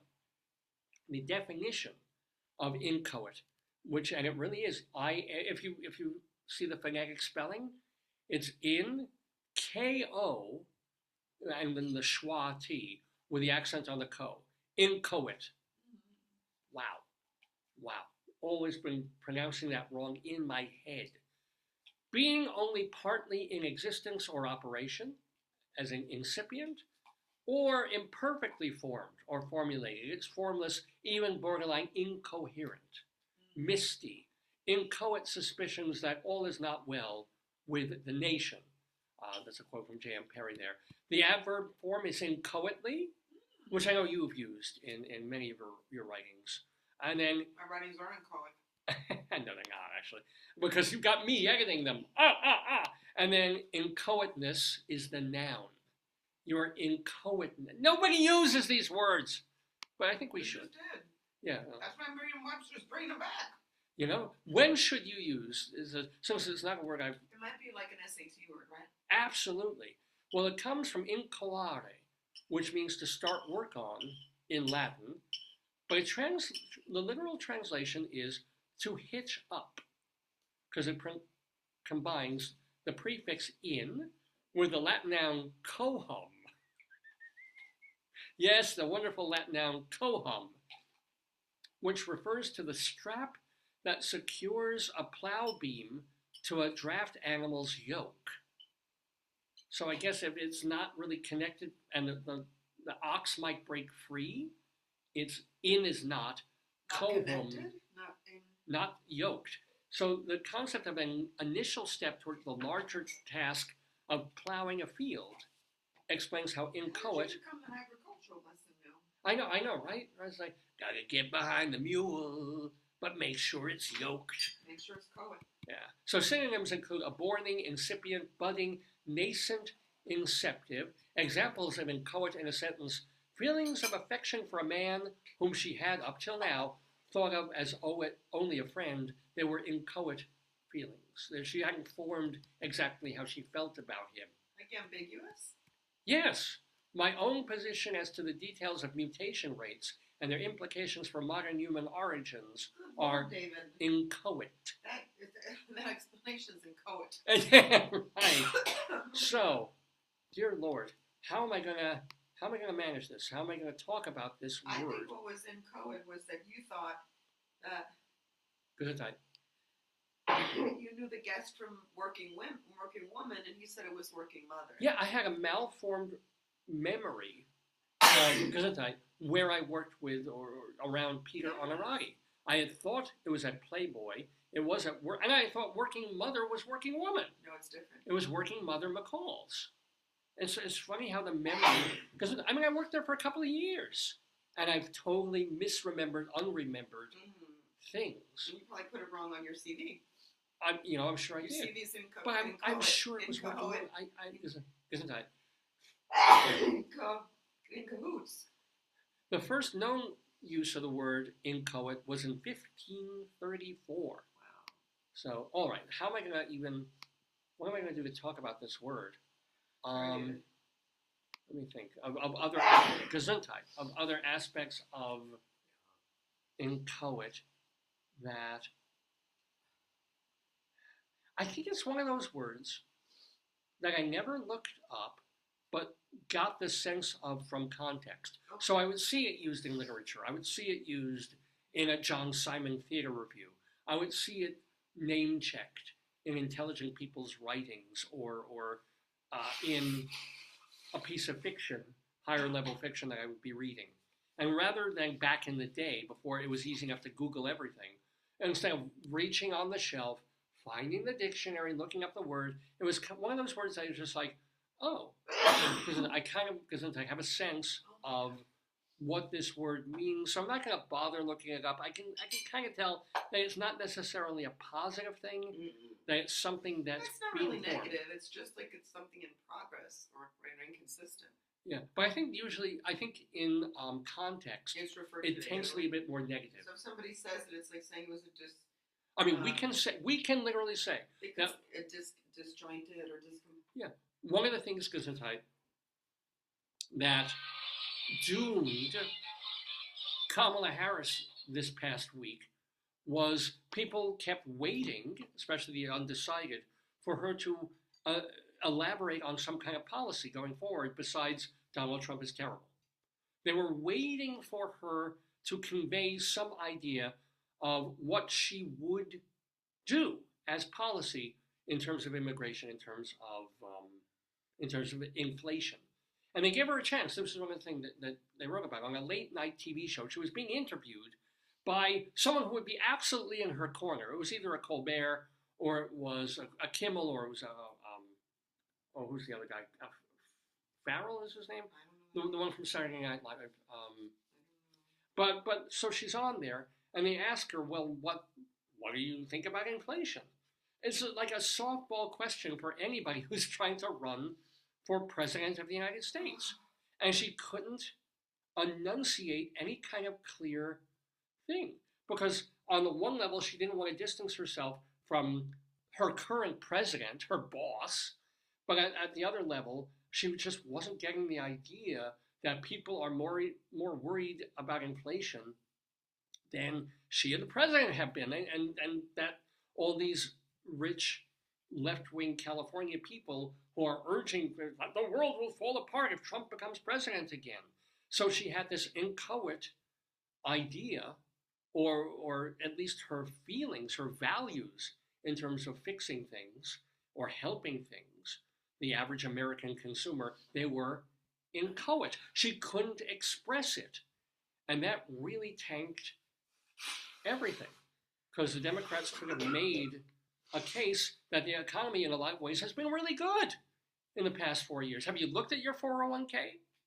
Right? Have you seen the stock market? I mean, not even just the last 2 days when it went zoom, but over the whole 4 years of the Biden administration, people have jobs, unemployment has been really low. She could have taken that tack and said, however, I understand your pain. I understand that inflation needs to be corralled, that people can't afford to buy their first home, that going to the gas pump puts you in shock, that going into a restaurant now costs you 30% more than it did 3 years ago. She couldn't say that, let alone what she would do about it, right? Because that was her big problem. She was sort of like saying, well, we want to bring change to the thing. How can you bring change when you are the thing that is already the status quo? That killed her. It absolutely killed her. So her inchoate policy, right? Her inability, they would accuse her, the Republicans would say she did word salad. Anytime I tried to ask her something deep, it was just a politician speak, but not even clear, coherent politician. From a lawyer, from someone who was a prosecuting attorney, right? Inchoate. That is, I think, one of the things that absolutely doomed her this past week. So there's the first thing, I'm afraid, that word will bring to mind at the moment. And one other things with nascent, almost formed, an inchoate strategy, an inchoate plan. No, I'm blanking because that's the first thing, honestly, that really came to mind. That we had an inchoate description of policy dooming potential president, first woman president of the United States. So there you go. Anyway, that is Dave's Big Dictionary for this Saturday, November 9th, 2024, on this 966th episode of the Dave's Gone By Facebookio Podcastio Programmio of the street. It's already 11:30. Yeah. Whoa. Well, yeah, but we don't have that much more to do on the program because we've got our friends in the Daverhood and we've got our Colorado Limerick of the Damned. Just for you, there's a burger truck. What? A burger? What? What about a burger truck? What? At the school arts and crafts fair, there's going to be, I don't know if they'll still be there, but they say they're going to be, what do you call food trucks? One is burgers. All right. Me like burgers. Yeah, well, last time they said that they were different. But there's going to be a bunch of food trucks there as well, honey. I'm in. I hope there's something for you. If not, we'll get you something. No, I just ate now. Well, you just had breakfast now. But that's like late. Yeah. So, there's a local once-a-year craft fair. Most schools probably have that, like around. Well, around here, I mean, this one that's near us, like 2 miles away, is happening this weekend. Because there's another one that's in the church several times a year, a local church. Well, the interesting part, Tell me. I looked up on their Facebook for the current one we're going to. Yeah. And you know the guy you bought the belt from? He fixed the belt and made holes for you. He's going to be there. Okay. A lot of people from that church are going to be there. there. Also going to be there. Yeah. Okay, fine. That's I don't need another belt. Remember, I'm just saying it's like holiday time, so they have jewelry, which is my thing. They have like all sorts of. I mean, there's usually crap that I have absolutely no interest in, but it's something to do, something fun to do on a Saturday. And if they have food trucks outside, just park me. You can look at jewelry. I'm just going to look at food. I'm going to look at corn dogs. You're not supposed to just look at it. You're supposed to. Well, we miss our French fry man. I think he's dead. Probably. French fry man is dead. At the other place that we go to a couple of times a year for craft fair, and there used to be a food truck man who made fresh French fries in his truck outside of this church they were so that his kids bought him. That's the thing I think I like the most. What do you mean? His kids bought him the truck? Yes. Oh. So either his children or grandchildren, I think his children bought it for him. Because he retired and I think he cooked somewhere for a long time. Oh, yeah. And he enjoyed it, so his children bought him that. And you knew if he was there because he had a generator. Oh my God! Running this truck, they were. Where's your wheel? You didn't do your wheel. Oh, I've got the wheel. I got the wheel. So do something about the wheel. All right. Will David find it? No, but this also brings me up something before I forget. The noise of that the generator for this French fry truck, which you could literally hear around the block. It was so loud. I was like literally standing next to a jet engine. But you knew that it was coming. He was there. I was like, and you braved the noise of the fry. I would like a French fry, please. Large or small. What? Large or small? No, you're the only one who couldn't hear over it. Well, because I've got the deafness in the ear thing. But no, come on, that was the noisiest generator I've ever heard for anything, which brought me to yesterday, where we both had dental appointments, my wife and I, Yeah. at a local dentist, and we had a marvelous dental hygienist. You know, lively, enjoyable, talkative, but not too talkative. What? I think the name was Amanda, but Oh. I can't recall. It might be. Oh, Well, yeah. we don't have to. Well, no, do you want to give a No, recommendation? No. But she's in there, and everything's going great. And she's one of these old school. I mean, the whole place is kind of old school, but older equipment, but it works. But she does like hand with the metal, and not some electric Well, cleaning. maybe you do electric if you need it, or I think. I'll look at my phone, like when to use hand cleaning versus Yeah, electric. because she grabbed the old like picky metal tool to start going in under the get the thing, get When this. does a dental hygienist use an electric tool versus an old school picky tool? Like it says, they typically she used ultrasonic scaler to remove large deposits, especially when Cleaver. Oh, here we go. Well, what, oh my God, they actually say this. What? You want me to read it? I'll read it. And they use picky tool. They didn't say this. Yes. That's AI, yeah. A dental well, because you asked it this. A dental hygienist will typically use an electric tool called an ultrascaler. Where's the dental one? Because I've had my teeth scaled years ago, so that was a bigger job to remove large deposits of plaque and tartar, especially for deeper gum pockets. That's more efficient and can be gentler, while they will use a traditional picky tool, a manual scaler, for more precise cleaning in shallower areas or where greater tactile sensitivity is needed to avoid damaging gum tissue. Okay, but she said my gums were pretty good. Yeah, so they use both of them. Give me my picky Oh yeah, tool. but here's the deal. This is the thing. So she's doing the hand thing, and she's very good. There's almost no pain, and I take okay care of my gums. The little one is better for fine control. Mm-hmm. Makes sense. She gets in there. She does this, she does that, and then she does some other stuff. And then there's no drilling. It's just a cleaning. She does most of the cleaning with this tool. What they do is they X-ray every couple of years now because they don't want to give you. My aunt had jaw cancer. It was horrible. Yeah. They don't want to give you cancer from X-rays. So but what they do is as they're going around and they're poking and picking. Yeah. If they see anything, then they do X-ray. Oh sure. Yeah. Oh absolutely. I was lucky that I had X-rays from only a couple months earlier from the other place. Yes, they called the other place to get those X-rays. But she didn't see anything. She was just poking, which is fine. And after all this is done, it's like, okay, now it's time for like a little polishing for the thing. And then she brings out the machine. And if I tell you the sound that this machine, it wasn't loud. It was fairly loud. The sound this machine makes was not like that worry drill thing that you're getting. It's not like that one from the noise machine that you just made. This one? That's a drill. That is a typical drill going into your for a cavity. God, I love you. Okay, so this was you. No, it wasn't me. I was a good boy. Didn't even need to give me a lollipop. I told her the only time you get in trouble is when they put the clay thing in your mouth. I have bad gag reflex. And she said, that's noted in his chart.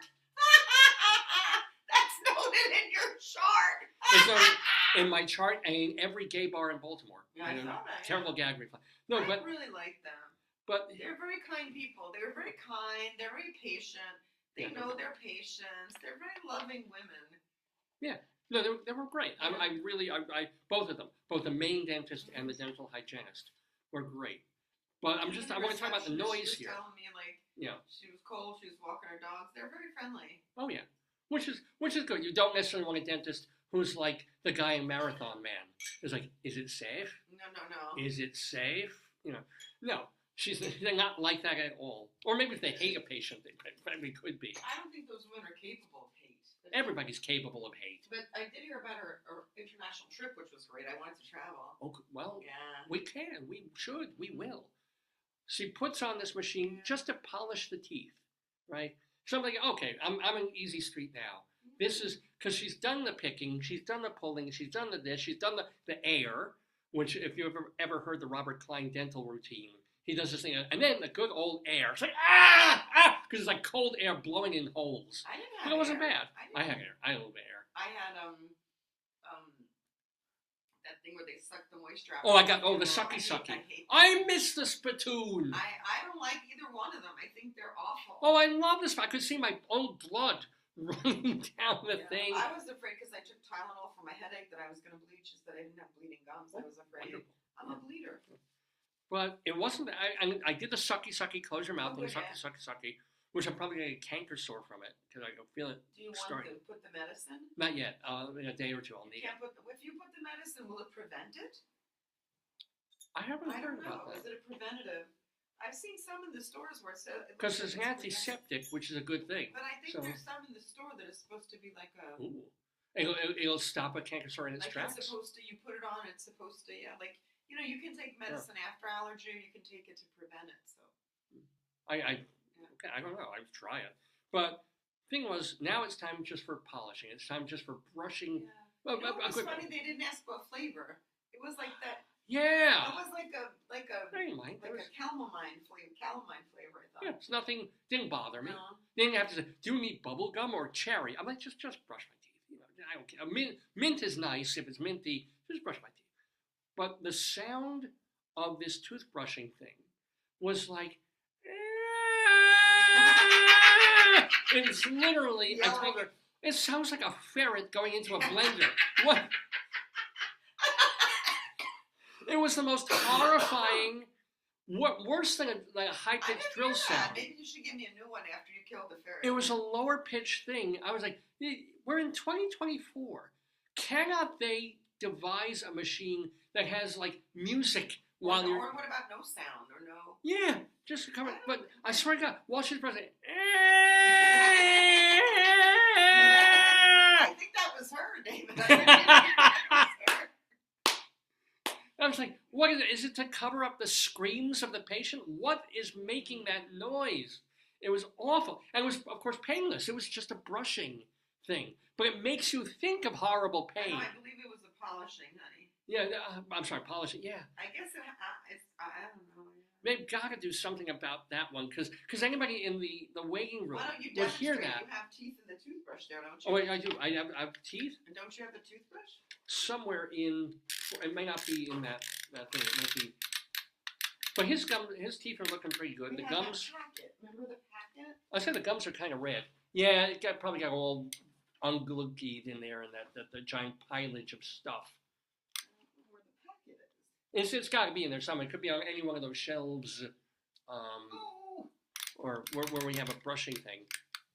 One of the issues, of course, is that teeth sometimes use pooey to brush. That kind of gets them. Oh wait, wait. This is for later, David. Show me. Oh, I forgot we had that. Why did we buy that? Oh, because I used to run after the ice cream truck. Back living in New York, the ice cream man would play outside. And like Pavlov's dog, I would go running out of the house screaming, "Me ice cream, need ice cream immediately." I can't find the toothbrush. But the problem is this plays the entertainer when it Plays a should be bunch. playing Keep Turkey in the going, Straw. Keep going. It plays a bunch. Oh, it does? Let's see.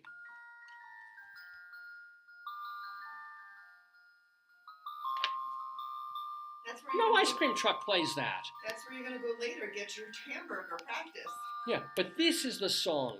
This is the song that it should be playing.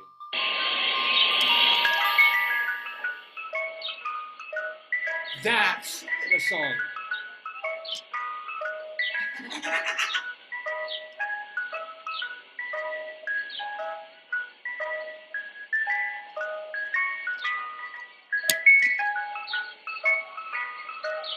Come on. That is the ice cream, not this. That's low red cashew ice cream. Or maybe the ice cream they make out of soy product.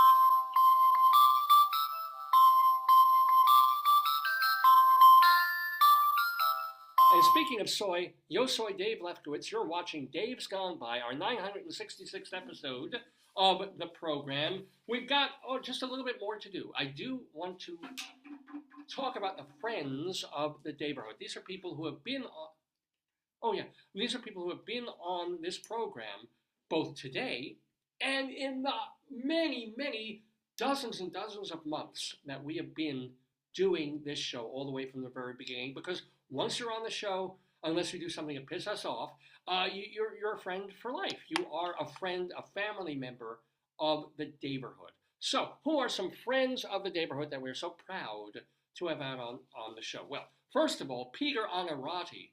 My gosh, what a career this man has had. What a great speaker and raconteur he is, and a fine actor too. Go find his scene in Goodfellas. Go find all the acting jobs that he's had, including a couple of leads in series like Civil Wars. Peter Onorati, to keep following him, and his great sense of humor too. PeterOnorati.com.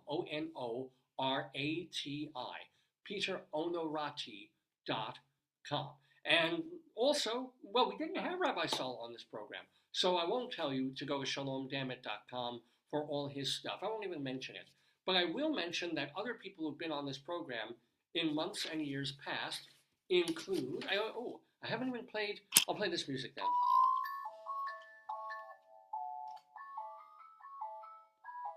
Want to let you know that right now, today and tomorrow, Steve Kaplan's London Comedy Intensive is at King's Place in London.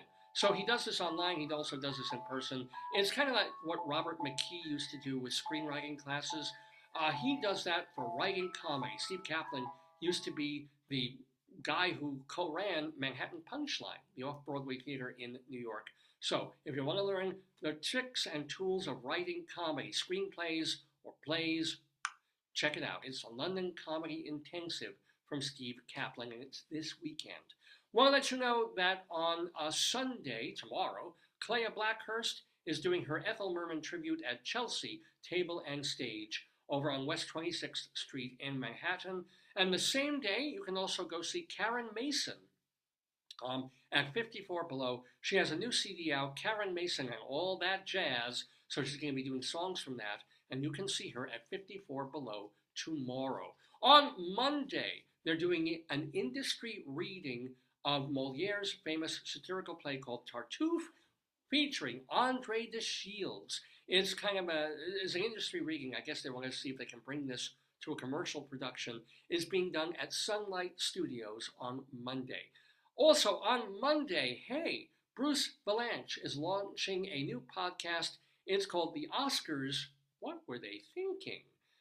And it's got, basically, you can find out more about it at WeGotBruce.com. It'll be a podcast that's available wherever podcasts are listened to. And it's all about, Valanche wrote or co-wrote the jokes for several Oscar broadcasts. So he has inside scoop and stories, but he's also an Oscar fan. He watches the show each year and dishes about them. So it's the Oscars, What Were They Thinking podcast from Bruce Valanche, starting on Monday.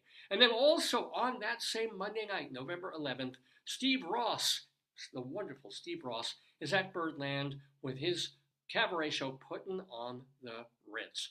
And then also on Monday night, and I do have conflicted feelings about this, there's a benefit for the York Theater Company, the off-Broadway company that revives musicals, is at the Edison Ballroom, and two of our wonderful friends are part of this gala, Julie Holston and 90-something-year-old cabaret sensation, Marilyn May.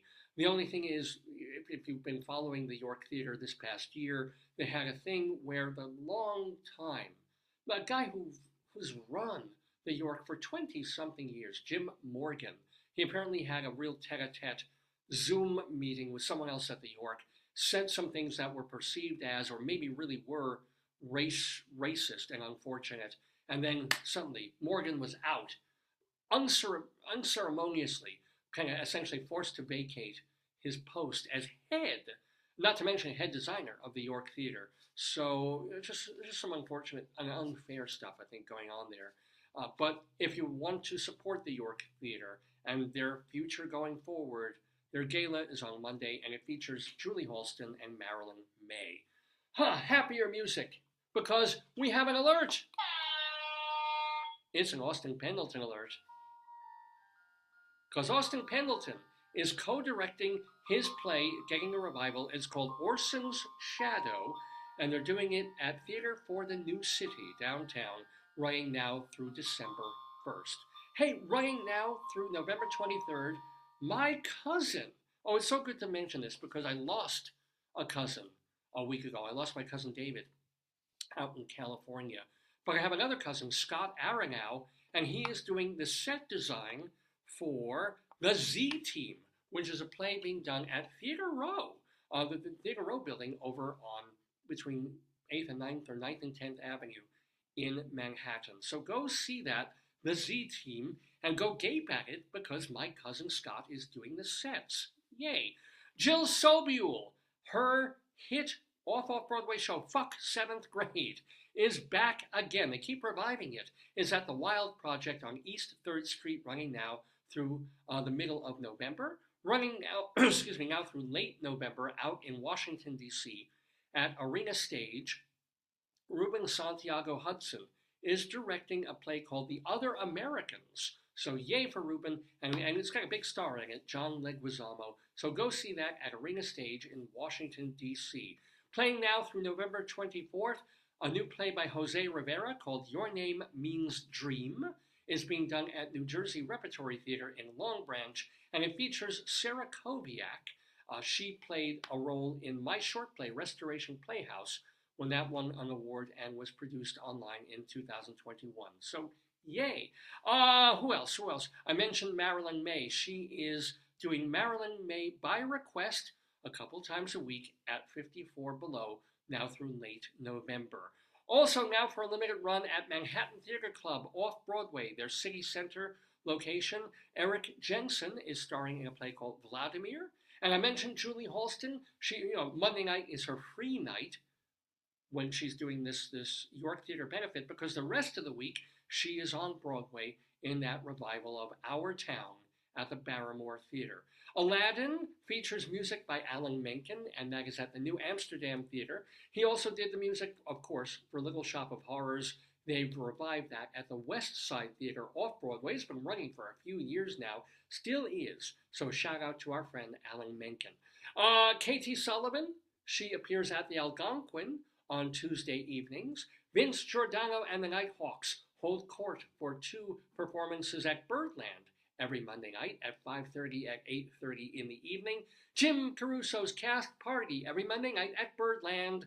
Go get your tickets, birdlandjazz.com. Michael Garin plays piano at the Roxy Hotel in Tribeca, and Seth Bissenhirsch does his talent showcase. It's kind of he grooms, in a good way, he grooms cabaret performers, and then they have sort of an open mic on Tuesday evenings at Don't Tell Mama as part of his showcase.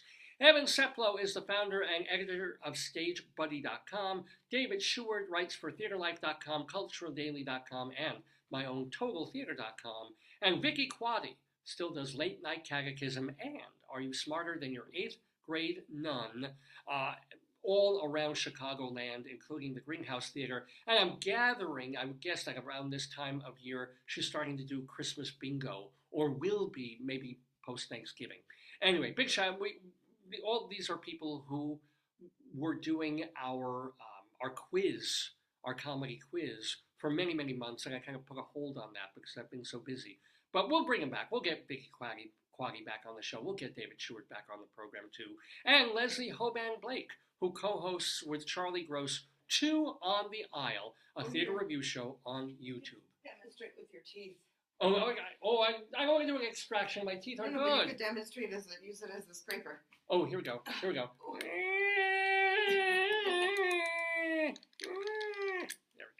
So, did I mention everybody? Read Phil Mushnick in the New York Post. Friends in the neighborhood now.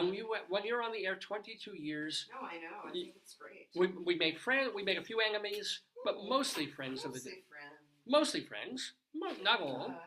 Well, that would be I think David Kenny is still doing Everything Old is New Again on Sunday evenings on WBAI Radio in New York. Dr. Demento is certainly still doing Dr. Demento shows at drdemento.com.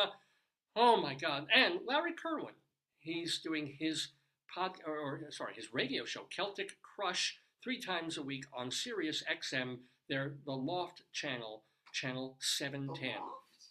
Like Ann Taylor? Yeah, they named the because XM has cute channel names. Not that I listen to fucking Sirius XM, but if you want to, Larry Kerwin does an Irish music program on it called Celtic Crush. And I think we have crushed our friends of the Daverhood. I hope you've not crushed your friends here.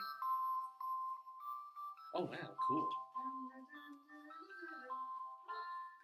I think the maid has finally cleaned your room. I think she's cleaned your room, honey. This is where we stayed at the when we were in Buffalo. I think she's she's made your bed finally. Finally, she's made my bed, but not the pillow. She's left the pillow on on the other side of the bed. It's funny because it's right near those eerie paintings. Your bed was near those. Yeah, maybe they're creeped out by. I was creeped out by it. Were you really? Why didn't we just say get another? Well, we couldn't get another room. No, I was happy with my side of the room. I was fine with my side of the room. There we go. I was great. Your side of the room clunked me in the arm and gave me a bruise that took 2 weeks to go away. I still have it.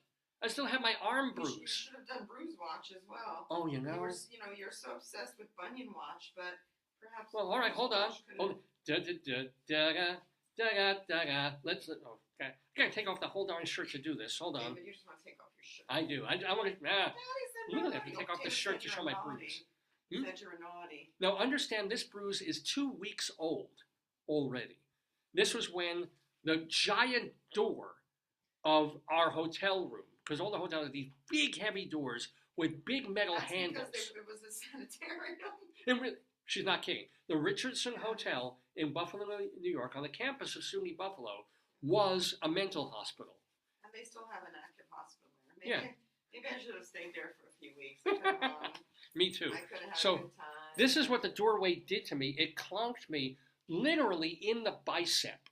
This is what it did. And you can't really, it's almost gone now, but this is 2 weeks ago. A tattoo. It looks cool. It looks like a seahorse. It looks like a seahorse, yeah.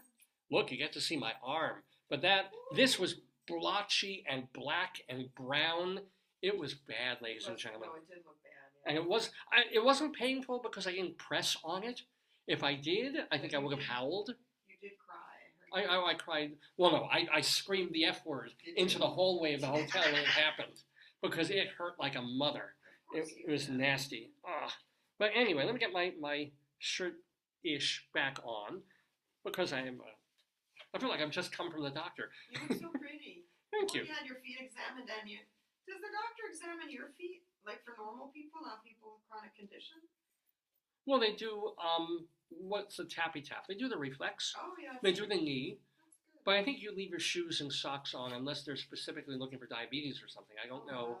I'm not kidding. I mean, I think that they would, unless you say, my toes hurt or I have a cyst on my ankle or something. Yeah. Oh, yeah, that's true. Anyway, oh my God, it's noon.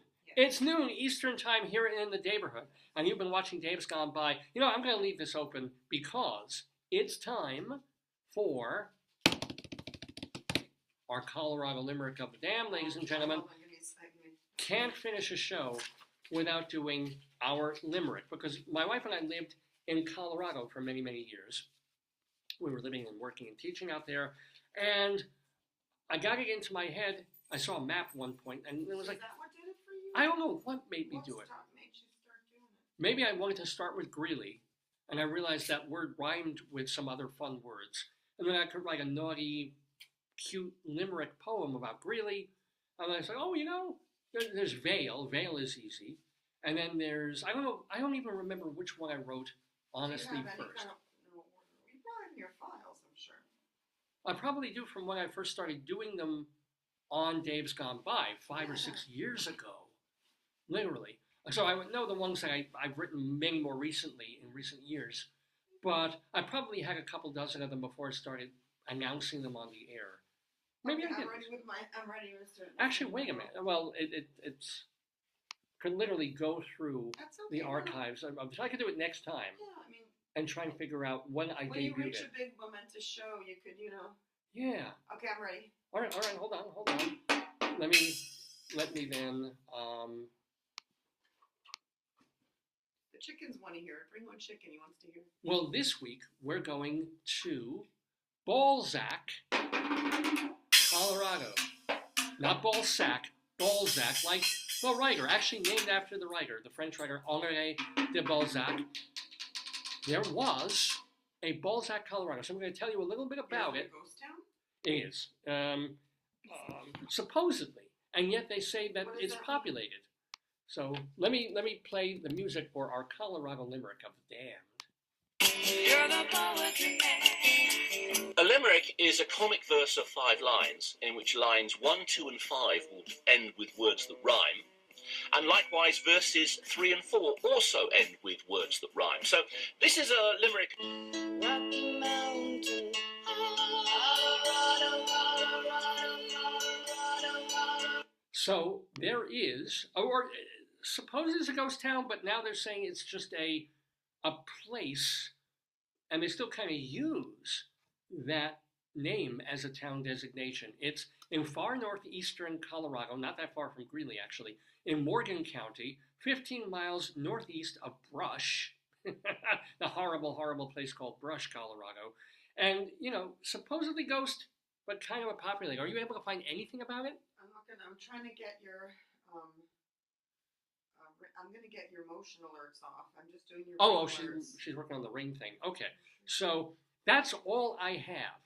Honestly, I tried doing some research. I really don't have anything about Balzac, Colorado. But I was, being me, able to create a brand new Colorado limerick of the damned for Balzac. Wait, okay. What is Balzac, Colorado? It doesn't say that it's a ghost town. Well, it doesn't say much of anything. It's sort of... Yeah, that's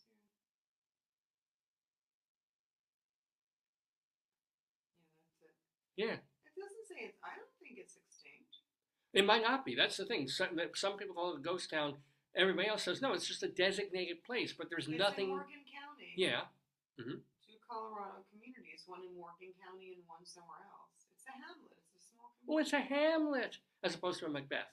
So, but that's really, there's nothing to say about it. No. It's just a place, maybe there's people living in it or shopping in it, but there's nothing, there's no Balzac movie theater, there's no Balzac school district, there's just, I don't know, place with people around it. It's got a meeting hall. Does it really? It says, okay, Balzac, yeah. Yeah, tell me. Community. It says Balzac Community Hall. Mm-hmm. It's got Goldenrod Community Hall, Whedon Pioneer Hall, and Genesis Place. All right. And it's got fire stations, Balzac Fire Station Really? 7. Oh, Yeah, garbage and recycling. It tells you when they had to do it. History. so it's a real town. Oh, please, where did you find this? On the town of Balzac. Thank you. I looked it up, like you asked me to all the time. Yeah. Balzac was designated as a flag station of the rail line in 1915, Yeah. named for Honoré de Balzac. In 1920, the Balzac Trading Company was formed by local farmers, and they had a loading platform built so they could put stuff on the train. Nice. A store was hauled in. They had a gas station, post office, meeting place. Alberta Wheat Pool. Oh, yeah. What? Located in Balzac in 1920. Oh, I guess it's a wheat pool sort of thing, For like wheat. pooling wheat.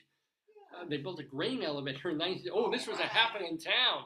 In 1925, they built a grain elevator. I'll probably help them get grain to market. It'll probably help their economy.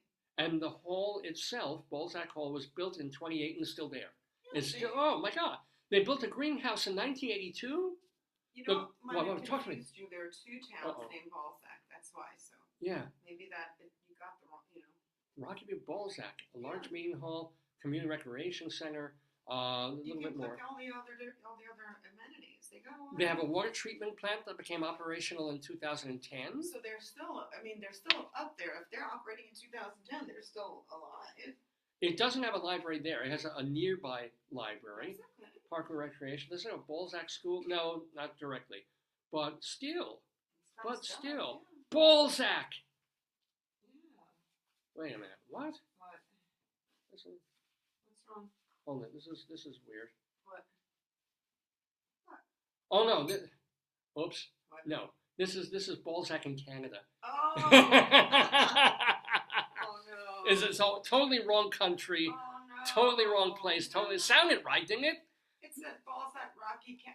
Yeah, but not Rocky Mountain. It's Rocky in Canada. Ooh. Oops. Please erase everything that I've just told you in the That's past. why it says there's 2 Balzacs. Yeah, well, I have 2 Balzacs myself. One of them is larger than the other. Yeah, no, trying to find the Colorado one is I'm sorry. yeah, no biggie. So I'm going to need some drumming. I'm going to need, Okay, I'm ready. because our Colorado Limerick of the Dam is not for Canada. Blame Canada. This is our Limerick of the Damned for not Canadian, but Coloradan Balzac. A well-hung young fellow from Balzac gets mocked for his laughably small sack. The women all cry, his cum is too dry. Still, he's got that dick as a fallback.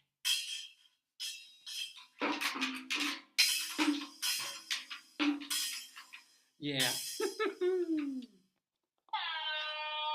Please send your comments and complaints to davesgoneby@aol.com, davesgoneby@aol.com. Also, you can post your messages right here on our Facebook page, either under a show or message me directly if you like. davesgoneby@aol.com. I'll check your Facebook. Oh, please do. Radio Dave Carol 2. keeps writing about the phlegm. I want more about the phlegm. You hit a note with this. We need to come up with Dave's Gone Green. I think might be the Dave's Gone Gooey. It would be Sputum Watch. That would be the appropriate. Spute, undisputable. I'll work on it. I've got the Denver Bronchi. If I were still in Colorado, the Denver Bronchi would work, but I'm not. Anywho, we're in Maryland, and you're watching. Excuse me. Dave's Gone By. Our Twitter feed is Radio Dave 2. Oh, so What? Marie wrote you, of course, Marie. Oh, Marie, yeah. Marie said, I'm attending 2 shows in Sarasota. Just sent you a review of the first. I usually like your Saturday AM program more in the immediate archive because it sounds better on my computer. All right. So she likes the archives for the accessibility, but it sounds better when it's it live. has a better sound quality. That's nice. Like your Fine. Whichever. We're glad to have Marie, our beloved theater critic friend Marie Kilker. Yeah, Marie always watching. writes stuff. And if you want to find her interview on the program, just go to davesgoneby.com, type Kilker in the search box, Kilker, and you'll find her. And also the whole episode she was on. If you want to find Carol Hollenbeck, type her name in. If you want to find after today, once we put the show up, by tomorrow, we should have Peter Onorati. Type O-N, if you want to, because it was a wonderful interview. So if you want to share that with your friends or rewatch part of it, Onorati. Onorati, just type it into our search box, and it will bring up Peter Onorati, his interview, as well as this delightful program that we've done today, episode 966 of the Dave's Gone By show. But alas, the time has come to remove the number from the wall and wait in excited anticipation for, as I begin the inchoate planning for episode number 967 of Dave's Gone By, featuring Mammal Wipes, featuring my bunions, maybe my bruise.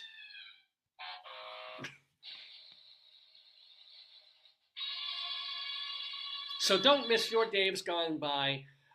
Is there anything happening this week? Is there anything to look forward to? We'll tell them what we buy at the craft fair. Yeah, we'll report back to see if there was anything cool at the craft fair. If you get food poisoning from the food truck, that's always gonna. and if any of our left-wing Democrat friends on Facebook commit suicide, we'll report right back to you. Goodness. But we're gonna survive. We're gonna survive just fine. Well, maybe not just fine, but we'll survive for another day in the Daverhood and Gone By. Days gone by.